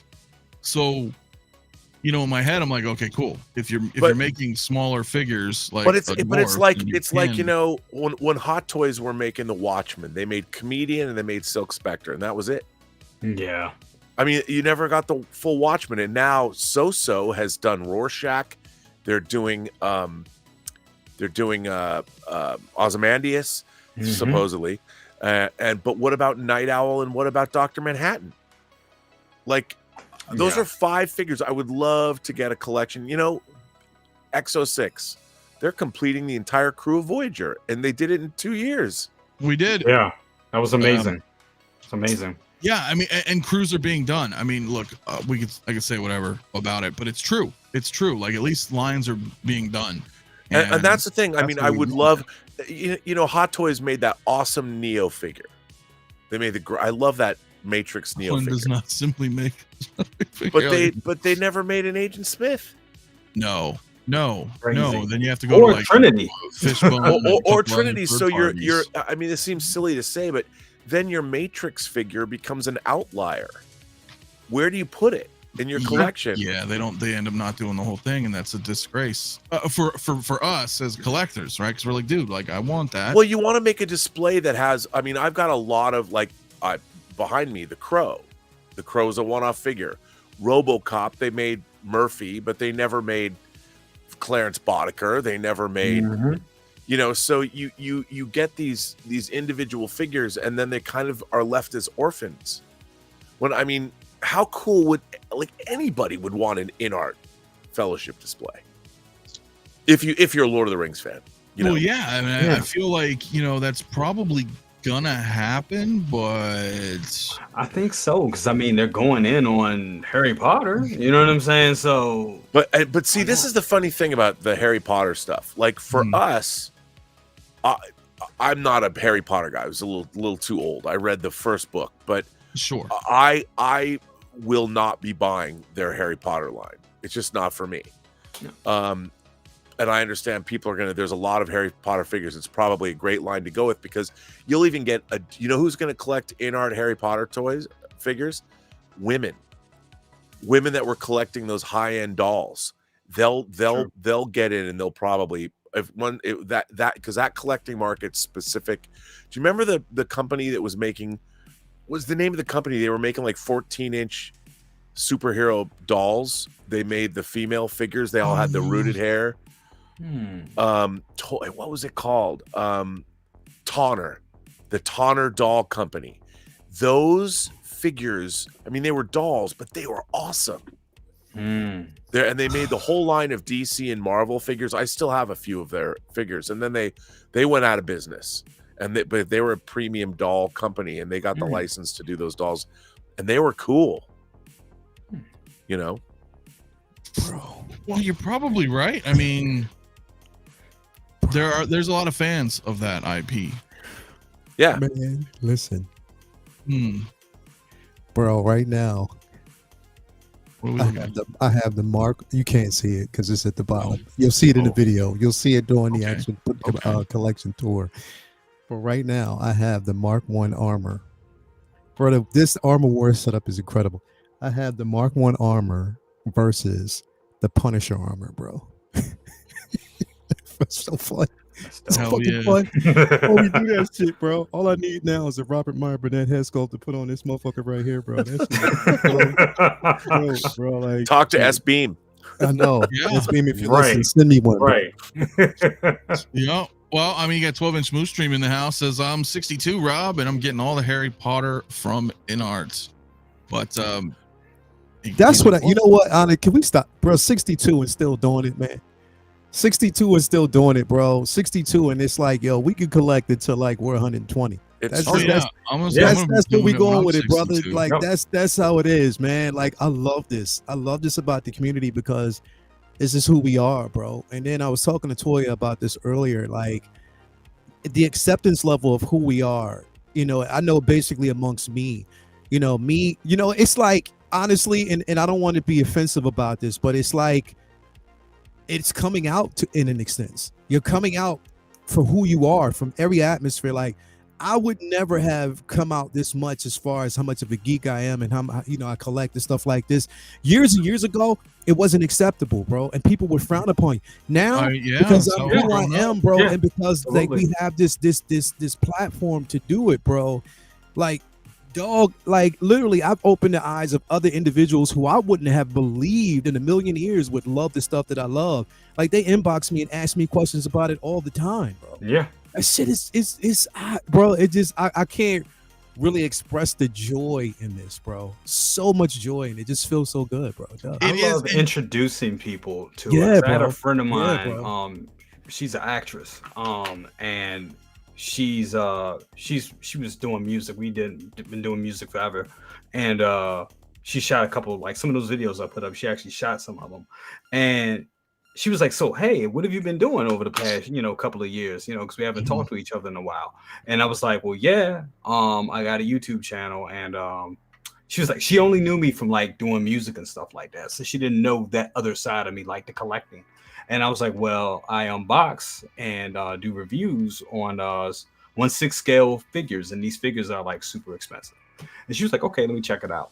She not only, I was like, she'll watch it. She's not going to get into it. She only watched one video. She watched like 6 videos and was like, oh my God, this Wolverine is amazing. Real leather coat. Yeah, what? Bro. This is a toy? What the hell? Bro. This is amazing. I didn't know you were into this. This is so cool. What the hell? I never knew. How much did this cost? That's crazy. Oh my God. Of course it costs that much.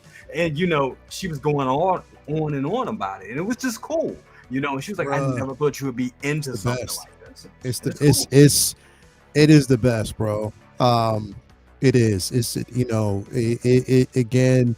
I like you, bro. Having a geek friend, who's an actress. You know what I mean? Lori. She played if you watch the very end of WandaVision, the alien or the scroll that told her that, Nick Fury wanted to see her, up at Sword, whatever. That's Lori. That's a friend that I grew up with since I was, my teenage years. We talk all the time, and she knows what I'm into. So if I need it, like, she won't let me know what's coming up, but like when it's getting close, she'll be like, you want to watch this? And I'll be like, well, why? So just watch. So, she'll let me know. But again, very accepting of who I am. She was the one years ago who told me that Oscar Isaac was a collector. Before it was even revealed, she was the one who told me, well, he collects this stuff, right? And I was like, nah. She's like, yeah, he's huge. He's huge on it. Like, he loves that. You know what I mean? Like, that's what he's into, and he's unapologetic about it. You know what I mean? So, bro, and honestly, sometimes even watch like the news or watch CNN when people are basically doing like these live streams from home, or if they're doing these interviews from home. Look around their room. Like COVID and stuff. Yeah, bro. Look around their room. You'll see things. You'll see collectors and shit like that. You'll be like, yo, that's effed up. Like, really, that right there is super dope, because it's a lot of people out there that do it and they collect and they don't care. Like, they'll go right in the room where their stuff's at. They'll be like, yo, see my shit? I want to bring this up, dude, because you're on point with this. So you guys may or may not know, I know most of you do, that I had Terry Metalis on my show the other day. Optimus Prime, bro. Right. He and that Audrey right there, right? And that Audrey, bro, little He's on her Star Trek Picard, but just listen to this little snip here, right here. We just randomly pretty much. I want to talk about your collection now. Oh, okay. I want that Ectomobile. I want that 84 Ectomobile so bad, because I have the Blitzway guys, Ghostbusters. Oh, you do? Okay, you have the Blitzway Ghostbusters. I've got all of them, but I don't. I've been eyeing that Ectomobile. Okay. I've had it in my cart on eBay, and I've just never made the leap to do it. But that's gorgeous. You're talking about the 84, right? Because I got mine's the Afterlife. One. Yeah. By the way, that's really cool too. It is cool. Well, the Ecto one, I missed that one. He even shows like somewhere. I may miss it, but he's got a snow speeder loop. But you mentioned Blitzway and all this. So he right here. For people who don't know, because I'm mostly on my channel, there's a lot of 6-scale collecting. I mean, you collect figures. Yeah, I mean, look, outside of X06, even this guy. My man. Hell yeah, bro. I just wanted to show this. You guys could go check out the on the channel if you've missed it. But my point is, I mean, and Rob, Terry, like, I delivered a puppy to him. Right. Just the other day. You got somebody out there, he's a he's not only writer. He lives in a really beautiful house. It would be like a model home, but when you walk into it, it's beautifully appointed and all that.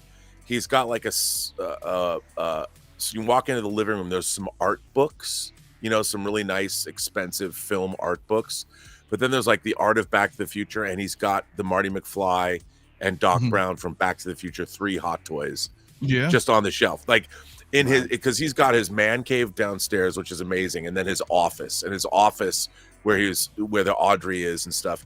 He has incredible stuff because he has really high end stuff. Like, he loves Robotech, he loves Macross.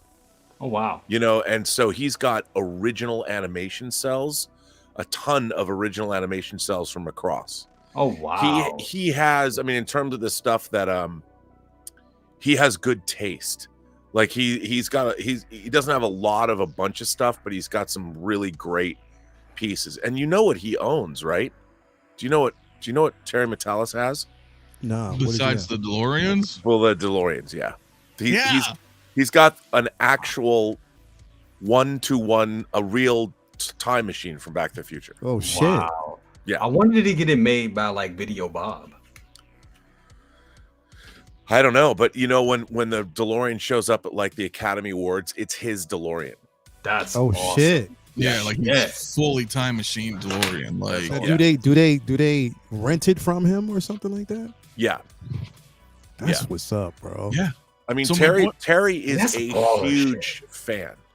You know, he's made it the crossover.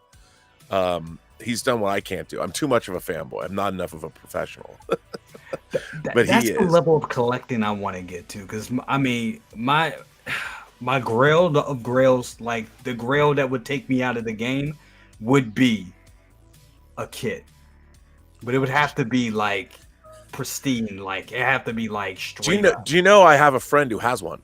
Oh my god! I think he has one of the actual kits from the show. Oh my god! Yeah. His name's Dave Rogers. He's an Emmy award-winning editor. But you see, look at that. That's the point, right? What Rob's saying here with your friends. You got Terry over here. These guys are collectors. It's just like you don't know, like who. You don't know. You know what I'm saying? Like, I mean, I knew, but you wouldn't know that ordinarily, right? That there are people out there and like really cool, like jobs.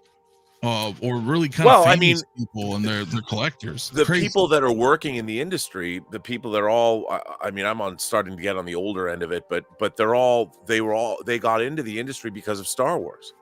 They got into the industry because of Blade Runner, you know, and it's all people that have, most of the writers and people in Hollywood are, you know, David Fincher worked on Return of the Jedi. He was a camera person shooting point of view shots from the Snowspeeder's perspective. That's badass. So, you know, a lot of these people are collectors. I work with Titus Welliver at one point. Yes. And he's a huge collector. Bro. I didn't know that. We started talking hot toys. I'm like, really? Yeah. And he's a big, you know, he's a big geek. He did a tour. He actually did. I got to go back and find it because I think he did a Hot Ones. And he actually talked about his collection. You know what I mean? On that. So again, he's a great guy. He is, bro. But you know what? And here's the thing. And I think a lot of us, you know, even forget, you know, BC, you know, Mafia, like you never know. Like when we talk about a lot of these collectors, a lot of these people in the industry who collect and we never knew, but now they're openly talking about it, you know, and mentioning these things right now. You never know, bro. They could be watching us. I will tell you one thing. And they are inspired. Yeah. Oh, dude. You'd be surprised. Literally. I've talked to a couple of other people, and then people through people, and they're like, you know, so and so, like, what? There's people that watch. I'm like, really? Yeah. Like, they just don't show themselves clearly. Yeah. But there are people out there. It's crazy, dude. You know, because in our world, like we're like over here in this little pocket universe, and to know that other people are like kind of checking it out. So all you actors and actresses who are watching out there, and if you're watching us, I want to put you on game. People who if you're looking for figures and if you're looking for sponsorship and you're looking for people that will, you know, help you out with getting the figures that you need, I want you to hit up these following people. Blazing Asian, Mark Lee, JB, 1-6 Shooter. I want you to hit up all these individuals out there. I'm just trying to put that on them. Because dude, I dodged the bullet. I thought he was going to tell them about the BC card. I was like,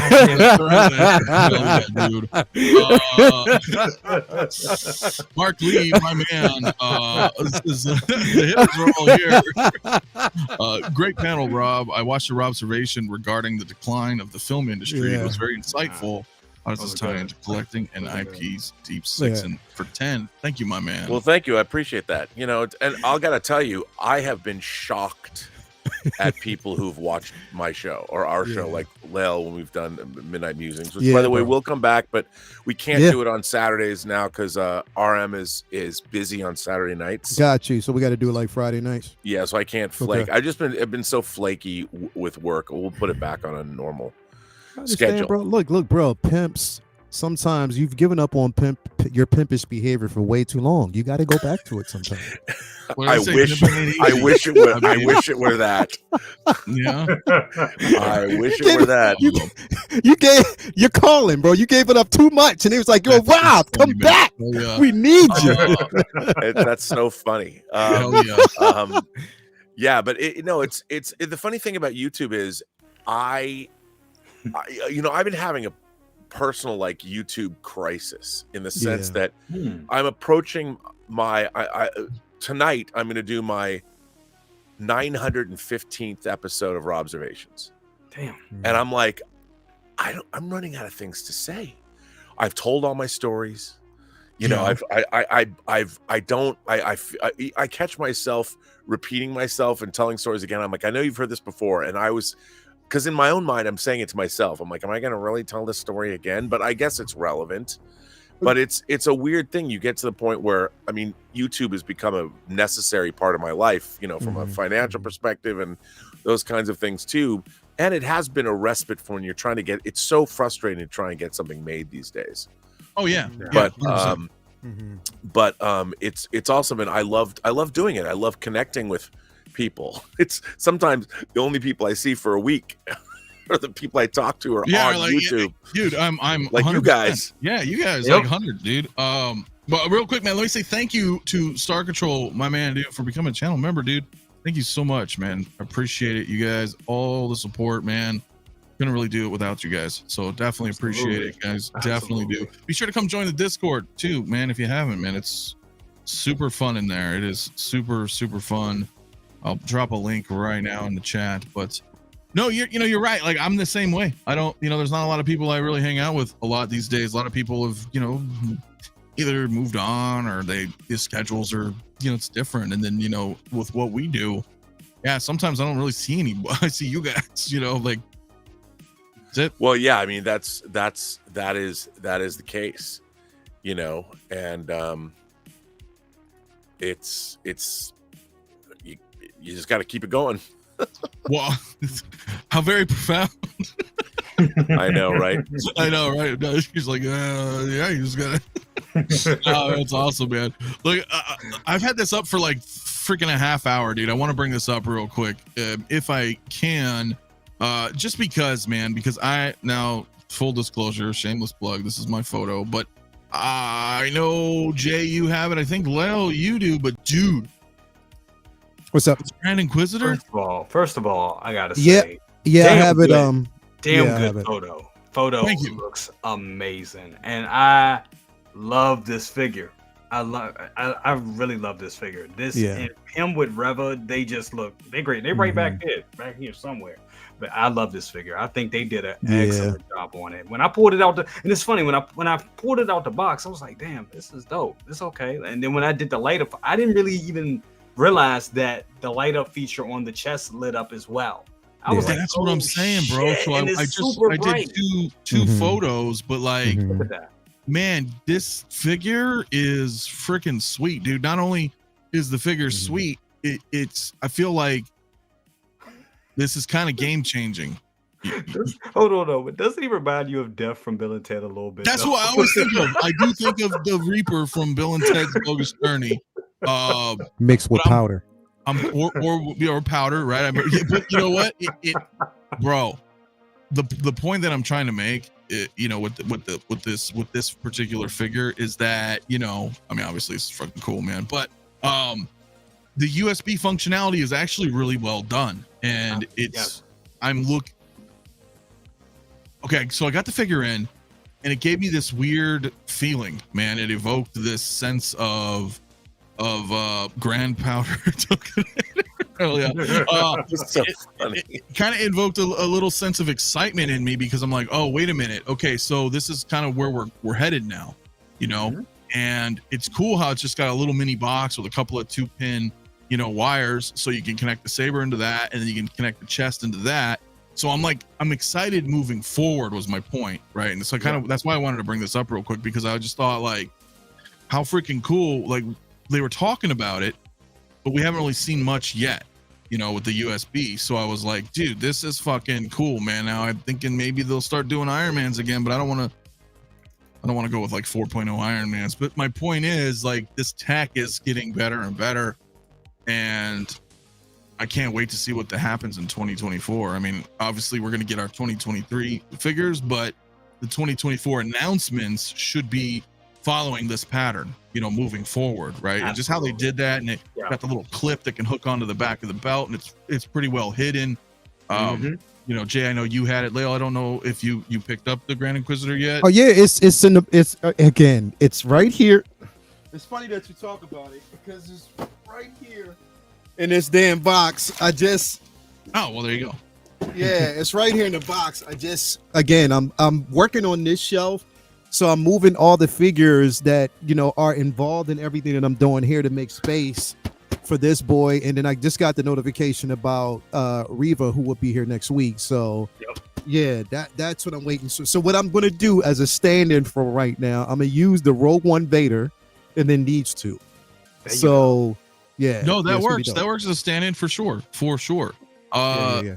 D'Lo, what's up, my man? So I'll catch the replay. Wanted to stop by. Wish everyone happy New Year to you as well, my friend. That's kind of how I'm feeling, like, because I was just like, you know what, I had to get, you guys know I bought 2 Purge Troopers when they came out, and then I have Grand Inquisitor now. I have Reva as well next week, and I'm hoping that they give us the other 2 Inquisitors, because I just want that shelf. I want that, regardless of it's funny because I'm not a big fan of the show, realistically, but I feel like what we talked about earlier is figures are freaking sweet, and you kind of make up your own stories. You know what I mean? When you're posing, taking photos, whatever it is that you do, and you're collecting. That's what it's all about, right? I'm cool with that. I'm totally cool with that. I'm hoping we get Vader. Like, it'd be funny if we get Vader and Toby like in the next 48 hours. That would be insane. That would be funny. My head would explode, literally. Fucking Reds, man. Good thing Jay, not watching. What do you know, bro? Watch. Huh? Jay, what do you know? Oh, yeah. I don't know nothing. Jay, what do you know, bro? Remember, Hong Kong is on the other side of the international date line. So right now it's Sunday afternoon there. Yep. They're still closed though. So even if they do something tomorrow night, which would be Monday for them, it would be New Year's Day for them. So would that count? If they make an announcement, would that count? As that's like you talking really sliding under the door, like seriously. Right now it is 11:45 a.m. in Hong Kong. It's 15 minutes till noon, and if you were going to make an announcement, noon New Year's Eve maybe, because then we could pick it up. Where's my goddamn Return of the Jedi? It's not happening. Is it okay though? We have 9 figures already. I think maybe more. But at this point, listen, they 9 figures, and on top of that, they did actually give us a showcase of 2 out of the many. At least we got the Vader from Return, we got the C-3PO from Return. Both were sorely needed. Exactly, both sorely needed. And then on top of that, just look at it this way. They gave us the other ones when it wasn't even an anniversary. So there's still room for us to give, to get more. So I'm just, bro, like I said, right now, I'm just playing it by ear, being as patient as possible. And I know it's going to come. It's just going to come. And I you know what? I like to be pleasantly surprised. You know what I mean? How we just randomly got a fucking Dewback on the bro. Jedi. Yeah, man. Dewback, like, I think that's one of the most amazing things that happened this year. Because I was saying in the video, I was like, look, I remember 2 years ago, Anthony, you were saying it. Damn, I just want a Dewback. God damn it, I just want them to do a Dewback. And I'm like, man, they ain't gonna get that shit. And then we got Blurgs, and I was like, oh shit, I think it's gonna happen. And then we got that Dewback at Summer Showcase, and I was thinking, like, even then, that shit gonna sit in the graveyard for a minute. And boom, they put that shit up for pre-order. That was a beautiful surprise. Right. Now the question is though, and thanks. Being a realistic collector, how many Dewbacks do you get? 2. See, I think that's too much. Not for me. The reason why, bro, if you want a dope ass set and you get 2, bro, and I cannot wait because that's another excuse for me to get a damn garage shelf with some sand and have 2 on them. Bro, I'm telling you that shit is gonna go off, man. I already ordered 2. I ordered 1 without the trooper, and I ordered the set, so I can have at least 2. Because my plan is to have 1 off the Dewback, checking the sand, 1 on the Dewback, and still have a trooper run. It's gonna be dope, bro. Watch. That's 2 Dewbacks, bro. I mean, like that is some people got 2 bark speeders and they were like, holy shit, I should have got 1, or just overestimating or underestimating the size of these things. Yeah. What did we say though, bro? Collect what you love. You're 100% right, bro. That's it. Yeah. A Dewback is something I wanted for so long. I don't have the blurg because I didn't really have invested Same. interest in the Same. blurg. Gotcha. We're talking about the Dewback, bro. Yeah. That's what I want. Well, I want that I do Dewback, too. bro. I do too. And I'm using my BC card to get that. And Damn it. again, you already know that was coming, Where's that bro. BC Stop. card, bro? No. Never leave home without it. I don't know. I want them as well. It looks like a lot of people in the chat are saying the same as well. I'm gonna put a poll in a second, man. But I'll say Hot Toys Nightmare, dude, says every New Year's Eve they released and announced something. That's what I'm saying. Except for 2022. Yeah, they did. Yeah, Jay, what do you 2021 know, was bro? Golden Armor Wonder Woman, if I remember. It was Golden Armor Woman. And then, maybe not last year, but we'll see. Last year was Iron Man. It was Suit Up Iron Man, the Mark 5 Suit Up, and Integrated Suit Spider Man. I don't know the days. I don't know the days. What do you know, bro? I'm hoping. I don't know. I'll tell you what I want to know. I'm just hoping. One Dewback or two. Is I'm gonna ask a poll in the chat, guys, because I am curious, man. I am curious. And then the final option, and don't just pick it to pick it, is 3 or more. Jesus, 3. But I really want to know what the 2 general DeLoreans, consensus and is. probably will get a third one if they ever announce the third one, which probably won't happen until 6 years from now. So I should be good. So, but it's a lot of Dewback. Look, I like them. And I might end up getting 2, but the thing is that, this goes back to what we were talking about earlier in the show, is that, 2 Dewbacks is a full shelf. No matter how you slice it. That's going to be a 2 shelf. That's going to be a whole shelf, maybe a sand trooper or 2, right? And then that's the shelf. Is that, I'm like, fuck, that's a lot of, I don't know, it's a lot of space. I don't know if I'm tap dancing like some people say, but I'm just, do I need 2? I don't know. But then you're like, well, fuck, what if I get 1? And then you're like, well, what am I gonna do with just 1? So then in your brain, you're kind of like, well, shit, maybe I want 2. Well, 1 would look good still. I mean, I planned on getting 1. You have the Stormtrooper on. You have Stormtrooper on 1, and then you have another Stormtrooper, a couple Stormtroopers in front of it. You can make that work, but 2 would look vicious. 2 would look amazing. It would. It would look. Why? Yes. I'm just saying, bro. Really I'm would. just saying. It's a whole scene. That's the thing. Vote for 0. I'm sorry. I'm just saying, bro. Well, listen, there's a vote for 0. Don't vote. That's what that means. Don't vote if it's 0. You're just like, I'm not voting. I'll tell you this. I have the Dewback, and I only have the Dewback because I got, Third Eye hooked me up. I got the Dewback. I mean, not the Dewback. Sorry. I got the blurg with Quill for $300. So that's the reason why. There you go. That's why I just again, for me, bro, like, I had a decision to make, and at the time, this is even before knowing that the Dewback was going to even be released. You know what I mean? I just had a decision to make, and what made more sense for me with everything that was coming around that time was for me to basically pass on, the blurg, get Quill, of course, but not really needing the blurg, So it just made sense for me at that time to kind of pass on it. You know what I mean? And now I'm glad I did. But here's the thing, is it's like a lot of people were interested in that blurg. And even with the Dewback, like, just think about it this way. The more people that gain interest in that and they see that you're interested, and we've been talking about this for the longest time. You do that, there's a chance that we might actually go ahead and get the tongue. You know what I mean? Like, they might do that. Yeah. So, I mean, again, if they see a gained interest in it and they know people want it and they're invested in it, then, some things will actually come. But well, you would think that they would give us like fucking Jabba. We had the Sideshow one twice. They made two different Sideshow Jabbas, but those are both been sold out. I mean, the newer one sold out earlier this year, but I mean, like, if Hot Toys did that, but that's the point, right? Okay, so you buy these blurg, well, maybe not blurgs, but maybe some blurgs, but then obviously some blurgs have sold, and then you have Dewbacks, and then those sell. Then I think they can look at that and be like, yeah, cool, look, man, we make these creatures, they do sell. But you know what, though? Aren't Dewbacks way cooler than blurgs? I mean, I know blurgs are the Mandalorian. They are. Way cooler. They are cool. Or they are cooler. But I mean, the blurgs are also old too. Remember, they were in the Ewok movie, right? The Caravan of Courage. That's true. That is true. But, that was their, but, you know. but think about what you just said. They were in the Ewok movie.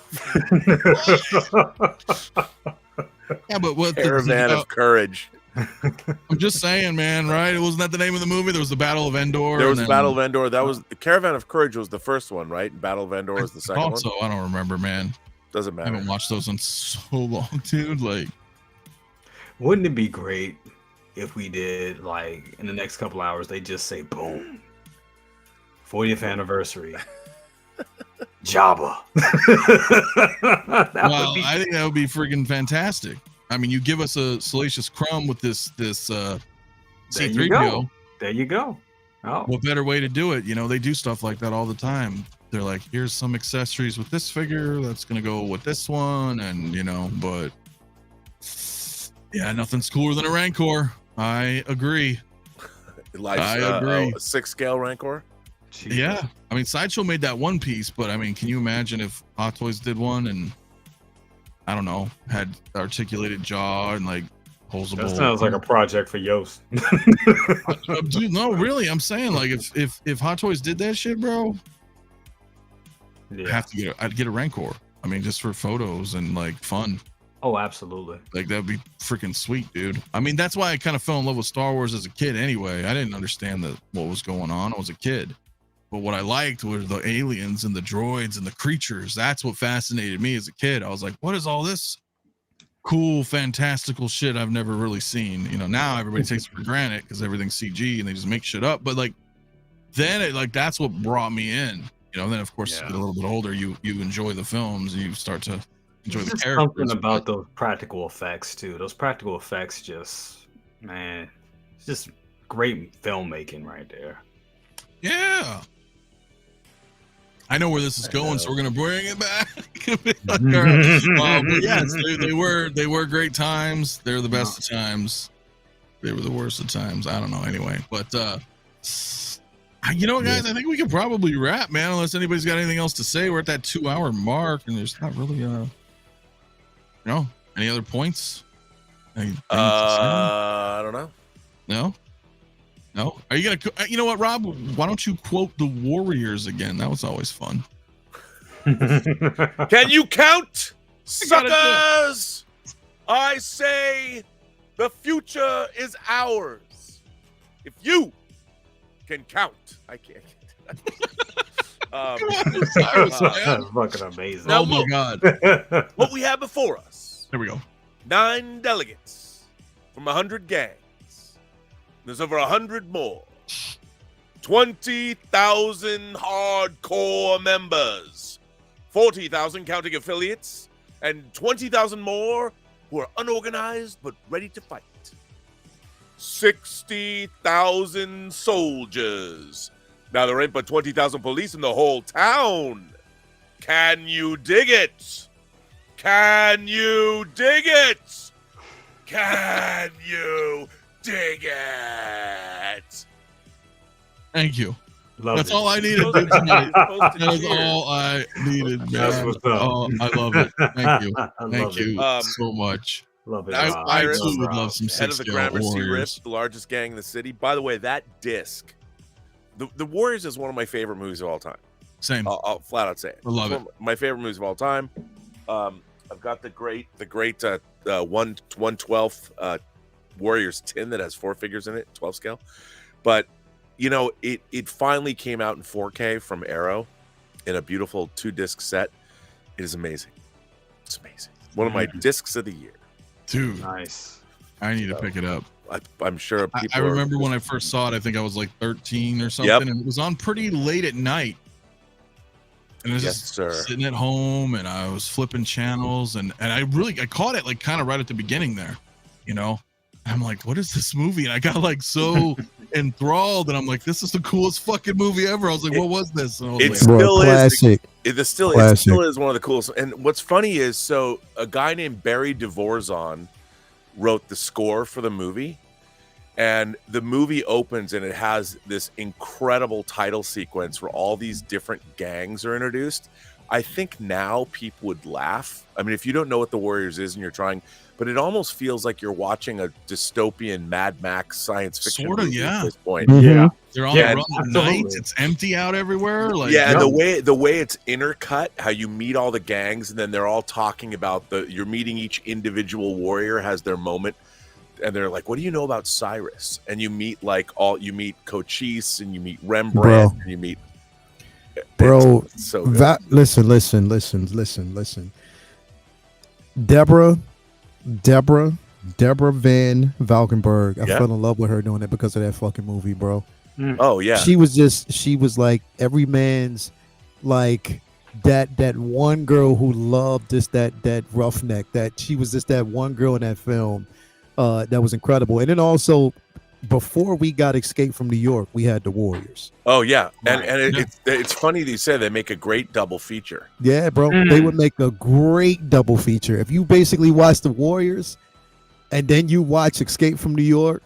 You would think that Snake Plissken could actually exist in that world, bro. Well, what's really interesting, so for those of you who don't know what the Warriors is about, there's a gang leader that runs the biggest gang in New York City, and he gets 100 gangs to send 9 delegates from all over the city to come to the Bronx to listen to what he was saying when I was doing his speech, where he's like, look, why are we fighting over our little pieces of turf when if we organized, we could build some kind of a consortium or some kind of group, we could take over the city. Yeah. And we could run the city. So he was a visionary. And then of course these assholes assassinate him. Yeah. At this enclave, and they blame it on our gang, the Warriors. They're like, they killed him. And so the Warriors, because you think about it now, there's Uber and everything. But in 1979, when it came out, they're from Coney Island, and they have to go 50 miles to get back home. And it's actually, the movie's based on a Greek myth. It's actually based on an ancient Greek story. So they have to go across, and they don't have a car. They don't have people don't have cars in New York. So you have to use the train or public transportation, and every gang in the city ends up looking for them. The Gramercy Riffs say, we want the Warriors dead or alive. So hundreds and hundreds of gang members from all around New York are looking to kill them. Yep. And they have to get home. Yep. It's such an amazing, like, Great bro, film. that used to be like literally that film every Friday night. Me, my dad, me, my uncles, and my mom, and all of us would just sit around and watch that film. Like every Friday night. That's just the way it was. It was that, and again, like Rob, we talk about like movies like that, and I remember once, when that was released, right after that, early 80s, we got Escape from New York. I wasn't really a fan of Escape from LA too much. No, I don't know. It just didn't give me that same feel, bro. Yeah. It just didn't. It was almost like when Battlestar Galactica came to Earth. It just didn't give me the same whatever. But Escape from New York, bro, was but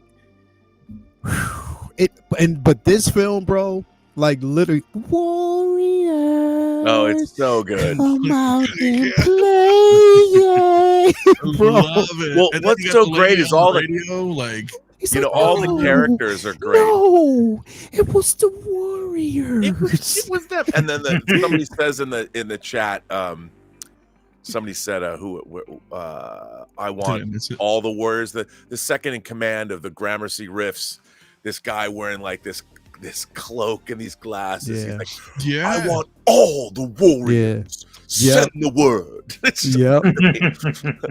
And then what's so cool, I forget Cyrus was the Multiverse J. Yeah. there you go. I love it. They have this she's a black actress and I forget her name. Yeah. But you never see the rest of her face. You only Just her see her lips. mouth. She was the Yeah. same actress, and she was the same actress who was in a couple of films. She played in Lean on Me. She was one of the moms. Yes. She was in Lean on Me. She was in a couple of different films. Yeah, she was in a bunch. So she was great. A bunch of different films. But you only see, and she's a DJ. Yeah. She's like, "Hello, boppers. Yep. I have a message from the Gramercy Riffs." She sort of reminded you of like pretty. You can tell that there were a lot of influences in John Wick from this film. Oh, Because they it was totally, yeah, they exactly, yeah, bro. It was a lot of absolutely. influences, bro. They That's ganked perfect. that, bro. Straight That's up. perfect. That is. It is. I mean, Absolutely. and Not she wrong. that was the best. I mean, Yeah. that the Warriors, that real hot outfit from Coney. You have to get all the way Yeah. home. Yeah, Adios. It was so Hell good, yeah, man. bro. I mean, And then they have one of my favorite things in that movie is when they find the really like low rent poor gang, the orphans. the orphans They're with the not- chick. Yeah, Like- and the Warriors are trying to be nice to them, and she's like, one of my favorite lines in the movie. One of them, they're trying to the Warriors they're all smart guys, and one of them goes like, yeah, the orphans, we've heard of you, our youth worker, she talks about you all the time. They don't have a youth worker, and he's trying to process this, and he's like, we don't got one. And then the guy goes, well, maybe that's because you're so bad that they're afraid of you. And he's trying to process it. It's just I love that exchange. Yeah. That movie's so great. I never get tired of it. Yeah. No. And the new So transfer is a Dolby Atmos transfer. It's so Really, good. I'll have to get it, man. Dude, maybe that'll be another Awesome. Discord watch party, man, because I know a lot of people haven't seen it. And Oh, dude, that's I one of love- those movies where I can't love it. believe people haven't seen it. dude, it's like- yeah, I know. Me neither.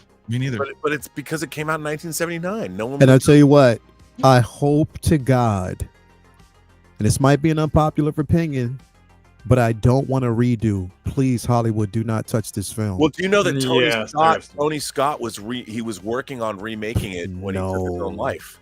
No, okay. But Okay. I don't think that with all the technology now, No, like don't do you can that. Uber home. Well, Yeah. guys, Yeah, we'll it all doesn't Yeah, bro. It doesn't work. Hell yeah. today. It's not gonna work today, bro. I just don't want them to ever. They can if they did something like that in a post-apocalyptic world, if they wanted to do something like that, even if they tried that, nope, don't touch it. It's too much of a Well, flag. they would have to set up that there's a world that's been destroyed by something, and then they follow through. Oh, there's a bunch of gangs that took over the world, and Yeah. then you could set it up. But yeah, what else are you gonna do? Call an Uber? Well, Yeah, another what- thing about the Warriors too is that guns were sacrilegious. Mm. Like none of the Mm. gangs had guns, except that was the whole thing when the Rogues, the gang that assassinates Cyrus, the gun is shown to be like these gangs would never use guns. Like They the never baseball use it. Furies Yeah. have Yeah. baseball and they've got knives and all. I mean, you Mhm. have these dudes that are rollers. There's a roller skating A gang. roller skating gang, bro. Yeah, Baseball hell guys. yeah. Baseball Dude, game. Mhm. And but that was one of the cool things I loved about the film Yes. is that gang members it's a pussy thing to have a gun. Yeah. To fight, you have to beat It the was a shit bitch ass thing. other. Like, yeah, no guns. We No just guns. fight. You can have a knife, you can have a bat change, you can have all that. But Yeah. if you got a gun, you was a little bitch. Yeah, And that's one of the exactly- reasons why it was so frowned upon. And when they targeted the Warriors, thinking that was them. Yeah, when he was like, "You Warriors, you're good," he said, "The best." Yeah, he goes. Yeah, bro, that's my shit, bro. I love that movie, man. That guy, I don't know the actor that plays him, but I love him. After the guy who takes over the riffs after Cyrus is killed. Yeah. Oh yeah. He was also in one of my. Okay, he's also in a movie. And again, shameless on this one, but I love the film because I love Olivia Newton-John. He was in Xanadu. Yes. Yes, So he was, bro. I love Xanadu, bro. Back in the day, that shit was dope. I love Xanadu, bro. Hell yeah. hilarious. Yeah. I played the Warriors video game, the Rockstar game. I did too. It was good. Yeah. That was good, man. dope. It was good. It was Yeah. good. Definitely, bro. All right. So I we're must gonna wrap. go. I think that'll be good. We're a little over 2 hours, man. Happy New man. Year's to everybody out there. Shout I'm out to gonna Ian, do, Agent Silver Fox. Shout out to you, my bro. hell yeah. Well, let's leave it on Leo real quick, man. What's good, man? What's good, man? Happy New Year's, to everybody, man. Like, I'm having a ball putting these shows together, and just doing whatever I can to kind of make this pump the way I want, and it's going crazy. I love it. I was thinking about possibly doing a collector's lounge. I might do one, because I don't like to get everybody on, you know what I mean? So I might basically do a solo one because I don't want to, I know everybody else has stuff to do. So I might just do one, saying goodbye to 2023, highlighting moments, special moments in 2023 in and out. So I might be doing that tomorrow afternoon. So stay tuned for that. I might put something up. So tune in for that. But other than that, man, just again, have a wonderful, wonderful New Year's, everybody. New Year's Eve. Please be safe. Be safe if you can. New Year. Everybody always talks or says new year, new me.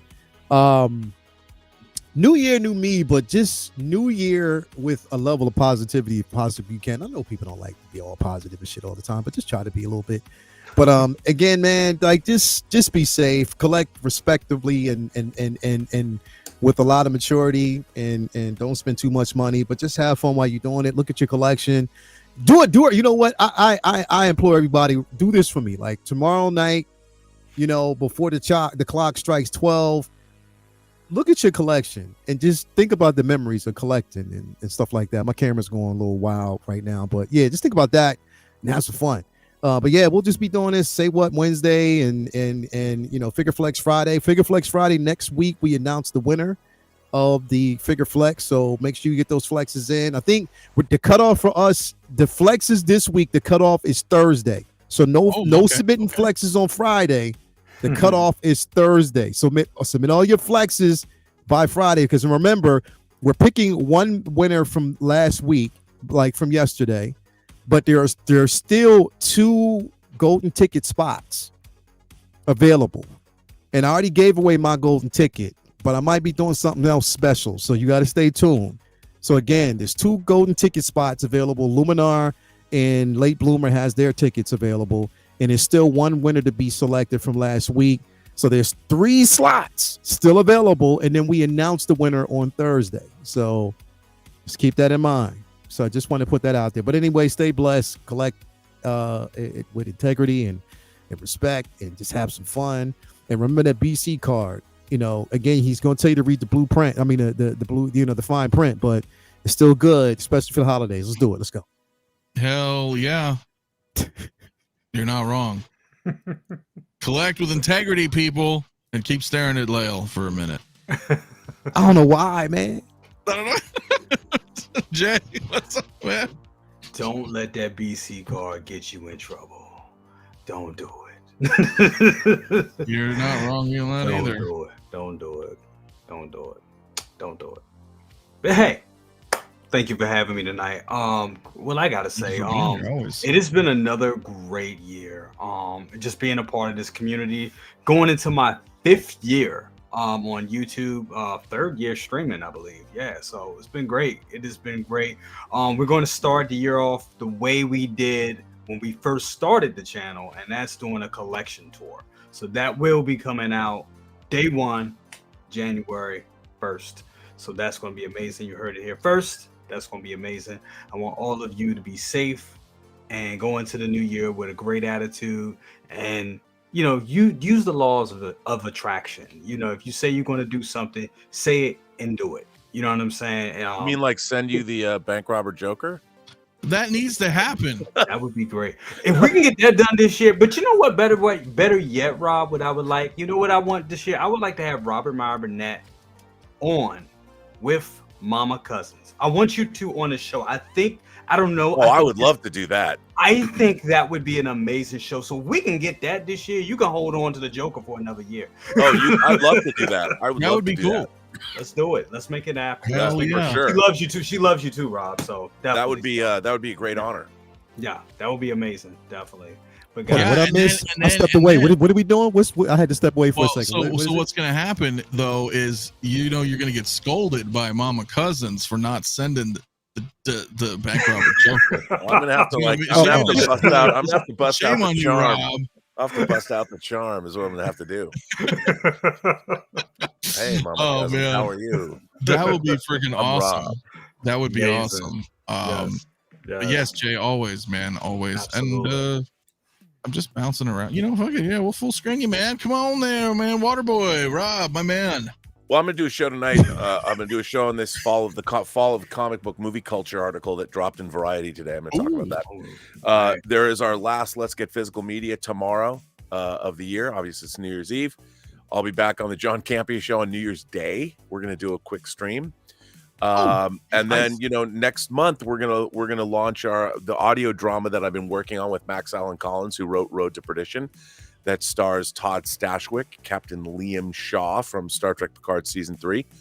We're gonna be launching that, so look out for that. It's gonna be a lot of fun to do that. And then Lael will do the Back to Midnight Musings with RM, and I'm gonna try and do more short form stuff and just this year I'll be butt naked. Do a naked stream. Gotta work out a little bit. How funny would that be? It would be pretty good. I don't know. I am not drinking moonshine. I'm drinking water. I know, right? Water. I have my days of doing. He's got the hoop on the other side of his own fucking still in the back. It's moonshine, bro. No more drunken YouTube streams. Those days are over. It's time to Hey, listen, those are amazing. They're there forever, Rob. We can go back and regale on the good times. I know. It's terrible. No, I know, but it's. Hey, whatever. It is what it is. Yes, hey, Happy New Year, AJ. It is Happy New Year. But I must go. I have to run and go feed the dogs before I do the stream. So join me in 45 minutes. All right, my friends. Guys, make sure to subscribe to everybody here if you have not. And Happy New Year. I don't know what's going on for me this week, but Tuesday show and more stuff to come. So it's been an awesome 2023. Love y'all. Collect safe, stay safe, shop smart, shop S-Mart. Peace out.